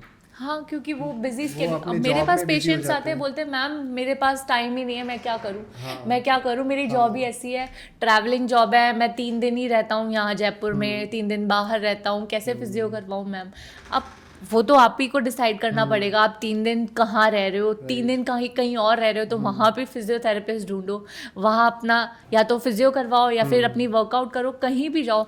मैं चेन्नई गई थी, तो चेन्नई में एज अ फिजियो गई थी टीम के साथ में, तो मैं अगर उनको फिजियो करवा रही हूँ तो मैं खुद भी तो फिट रहूँ। मैं अगर यहाँ हूँ तो यहाँ अपना वर्कआउट कर रही हूँ, मैं कहीं भी जाऊँ जयपुर से दूर तो मैं वहाँ अपना वर्कआउट करूँगी। राइट। मैं ऐसा नहीं है कि मैं 3 दिन बाहर हूँ अब मैं मस्त घूमूंगी, फिर वो 3 दिन में मेरी बॉडी दिख जाएगी, क्या हो जाएगी। और मैं भी इस पॉडकास्ट के माध्यम से ये ज़रूर बताना चाहता हूँ कि हमें अपने आप को फिजिकली फिट ज़रूर रखना चाहिए, चाहे हमारी जितनी भी रिस्पॉन्सिबिलिटीज़ हों, थोड़ा सा टाइम हमें खुद को भी देना चाहिए। एग्जैक्टली। क्योंकि अगर हम अपने आप को टाइम नहीं देंगे तो कहीं ना कहीं वो पेन बढ़ेगा, वो बॉडी रिकवर नहीं कर पाएगी फटाफट, और हमारी बॉडी इस तरह की हो जाएगी कि हम मान लो कोई इंसिडेंट हो जाएगा तो उसमें रिकवरी में और टाइम लग जाएगा। हाँ। और इसमें ये हो जाता है कि हम क्योंकि एक बहाना ढूंढ लेते हैं कि हमें ये रिस्पॉन्सिबिलिटीज़ हैं, हमें ये काम है, इस वजह से हम अपने आप को टाइम नहीं दे सकते, जबकि ये इन चीज़ों के बियॉन्ड सोचना बहुत ज़रूरी है। अगर एक भी स्पोर्ट्स के, एंड इवन मैं फीमेल्स के लिए भी ये कहना चाहूँगा जो हाउसवाइफ्स हैं और जो कॉर्पोरेट्स में भी हैं, कि उनको टाइम निकालना चाहिए खुद के लिए कि वो कोई ना कोई स्पोर्ट्स खेलें। क्योंकि चाहे वो बैडमिंटन हो, क्रिकेट हो, जो उनको हमेशा से पसंद है, एंड फॉर मेल्स ऑल्सो, क्योंकि वो लोग इस तरह छोड़ देते हैं कि वो जिम तो चले जाते हैं कुछ लोग, लेकिन जिम जाने से प्रॉब्लम और बिगड़ भी जाती है बहुत बार। तो अगर स्पोर्ट्स वो खेलते हैं तो that is better than going to gym, because वो बॉडी फ्लेक्सिबल भी रहती है, आपकी बॉडी पर एक्टिव आप रहती स्पोर्ट्स है। में भी हैं तो भी आपको you have to do cool down and warm up. हाँ राइट, बिकॉज वो स्ट्रेचिंग और कूल डाउन पे ज्यादा फोकस करते नहीं है ज्यादातर लोग, क्योंकि मान लो हमने बहुत टाइम तक एक ही मसल पे वर्क कर रहे हैं, एक ही गेम खेल रहे हैं, तो वो भी स्टिफ हो जाती है। उसको रिलैक्स करना बहुत जरूरी होता है, और गैप देना जरूरी है। Sound sleep is also very important. तो ये सारी चीजों पे ध्यान अगर रखें तो it will be a better life for everybody. और अगर कोई इंसिडेंट हो भी जाए तो बॉडी जल्दी रिकवर कर पाएगी। इसके अलावा अगर मान लो कोई ऐसे पेशेंट्स आते हैं जो बहुत फ्रस्ट्रेटेड हैं, जो नेगेटिव भी हो चुके हैं और नहीं चाहते कि मैं रिकवरी करूं थ्रू फिजियोथेरेपी, तो how do you motivate them? देखिए मेरे पास, मैंने आपको बताया, एक पेशेंट ऐसे एक नहीं 2-3 आते हैं, तो आई बिलीव इन मेडिटेशन, तो मैं उनको बोलती हूँ कि आप अपने आप को थोड़ा टाइम दो। मैं कभी कभी खुद भी उनको मेडिटेट करवा देती हूँ, बैठा के एक साउंड चला देती हूँ और उनको 2-3 मोटिवेशनल स्पीचेस, उनको 2-3 सेंटेंसेस उनको बोलती हूँ कि you can completely heal your body, trust in yourself, और 2-3 चीज़ें उनको, ताकि मोटिवेशन उनको मिल जाए, ठीक है। फिर भी कुछ लोग हैं जो उस चीज़ को एक्सेप्ट कर लेते हैं, कुछ नहीं कर पाते, और कुछ नहीं कर पाते उनके लिए समझाना उनको मुश्किल हो जाता है। पर ये होता है कि वो प्रॉब्लम उनकी एक्चुअली सोशल प्रॉब्लम है, और वो उनकी फैमिली इशू है, किसी को अब कुछ पर्सनल इश्यूज हैं, किसी को कुछ प्रॉब्लम है, किसी को कुछ प्रॉब्लम है, वो आपको यहीं से ठीक करना पड़ेगा। हाँ, अब एक थेरेपिस्ट आपको गाइड ही कर सकता है, इतना वो भी इंडल्ज नहीं हो सकता आपकी हाँ, of पर्सनल course. लाइफ में, ठीक है। तो वो बात है कि कभी कभी एक कंपेनियन भी बनना पड़ता है उनका, हाँ, क्योंकि अब मैं क्या कहूँ, जैसे वो वाला हो जाता है तो मेरे पेशेंट, लेकिन मुझे कभी उनकी तरफ एम्पैथी शो करनी पड़ती है, तो उनके लिए ऐसे कंपेनियन बनना पड़ता है कि अगर वो मुझे अपनी कोई बात भी बता रहे हैं पर्सनल, तो वो भी मुझे सुननी पड़ती है, और वो सुननी पड़ेगी क्योंकि उससे शायद उनका वो जो पेन है वो कम हो जाए और वो थोड़ा हल्का फील करें, और वो शायद उनकी रिकवरी के लिए अच्छा हो। तो मैं यही सोचकर उनकी बात सुनती हूँ और उनको अच्छी गाइडेंस देती हूँ। तो मैं यही बोलना चाहूँगी कि मेडिटेशन ज़रूरी है। आप चाहे थोड़ा सा टाइम निकाल के ओम का चैंट कर लें थोड़ा सा, वो बहुत अच्छा रहता है। और ओम की वाइब्रेशंस आपने देखी होगी, जो अगर आप सॉल्ट पर अगर फ्रीक्वेंसी चला कर देखें ना, तो इसकी एक शेप बनती है, तो वो काफ़ी अच्छा है और आपकी बॉडी को एक्चुअली हील करता है। और मैं तो, मेरी खुद की बॉडी हील हुई है, मैं आपको क्या ही बताऊं चैंटिंग से। तो मैं तो I completely believe in chanting और मैनिफेस्टेशन और लॉ ऑफ अट्रैक्शन और मेडिटेशन, तो इसलिए। Valid point. So in case अगर आप इस फील्ड में नहीं होते तो आप कौन से लाइन में जाते? Did you ever thought about it? नहीं, मैंने आपको बताया कि मेरी जर्नी कहाँ से स्टार्ट हुई थी, ठीक है।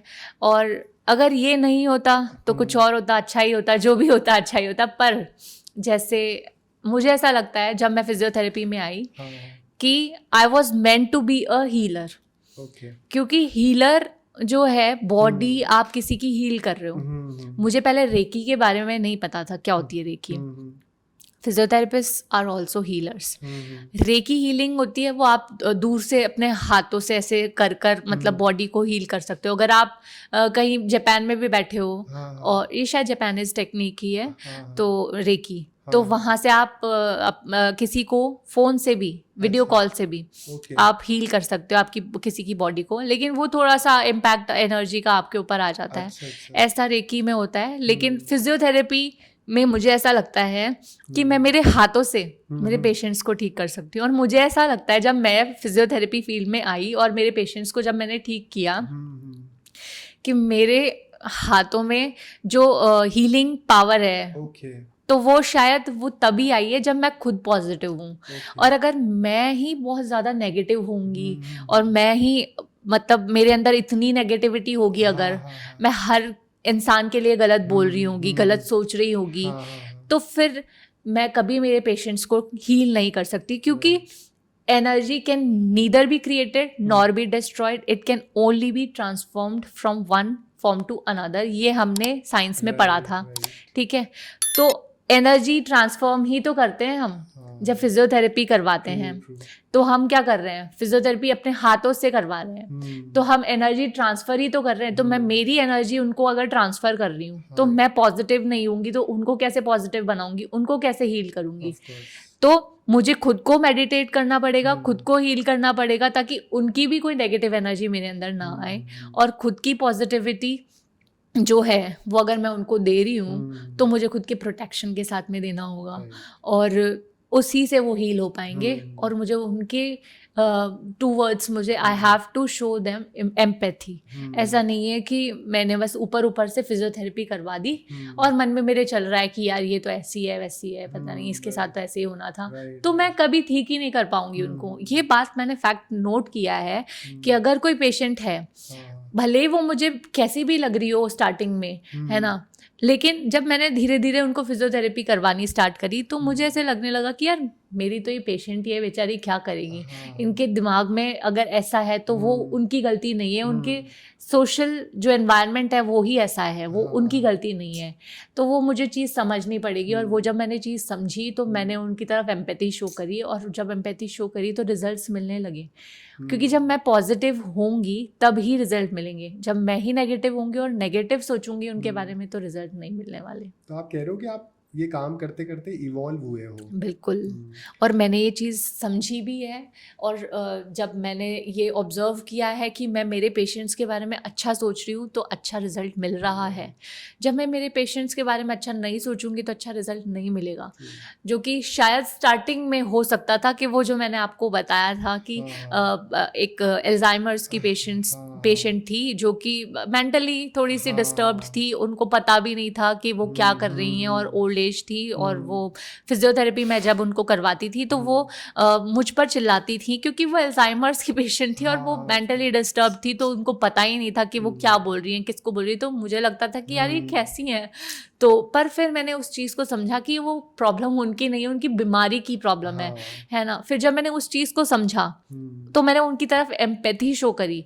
तो जब एम्पैथी शो करी तो वो चीज़ अपने आप ठीक होने लगी कि यार मैं फिजियोथेरेपी करवा रही हूँ इनको नी के लिए उनकी, तो वो चीज़ अब ठीक हो रही है। क्योंकि पहले मेरे अंदर भी फ्रस्ट्रेशन थी कि यार मैं नहीं करवा रही इनको यार, पर वो क्योंकि मैं नई फिजियोथेरेपिस्ट थी कि मैं नहीं करवा रही, वो मेरी फर्स्ट पेशेंट थी।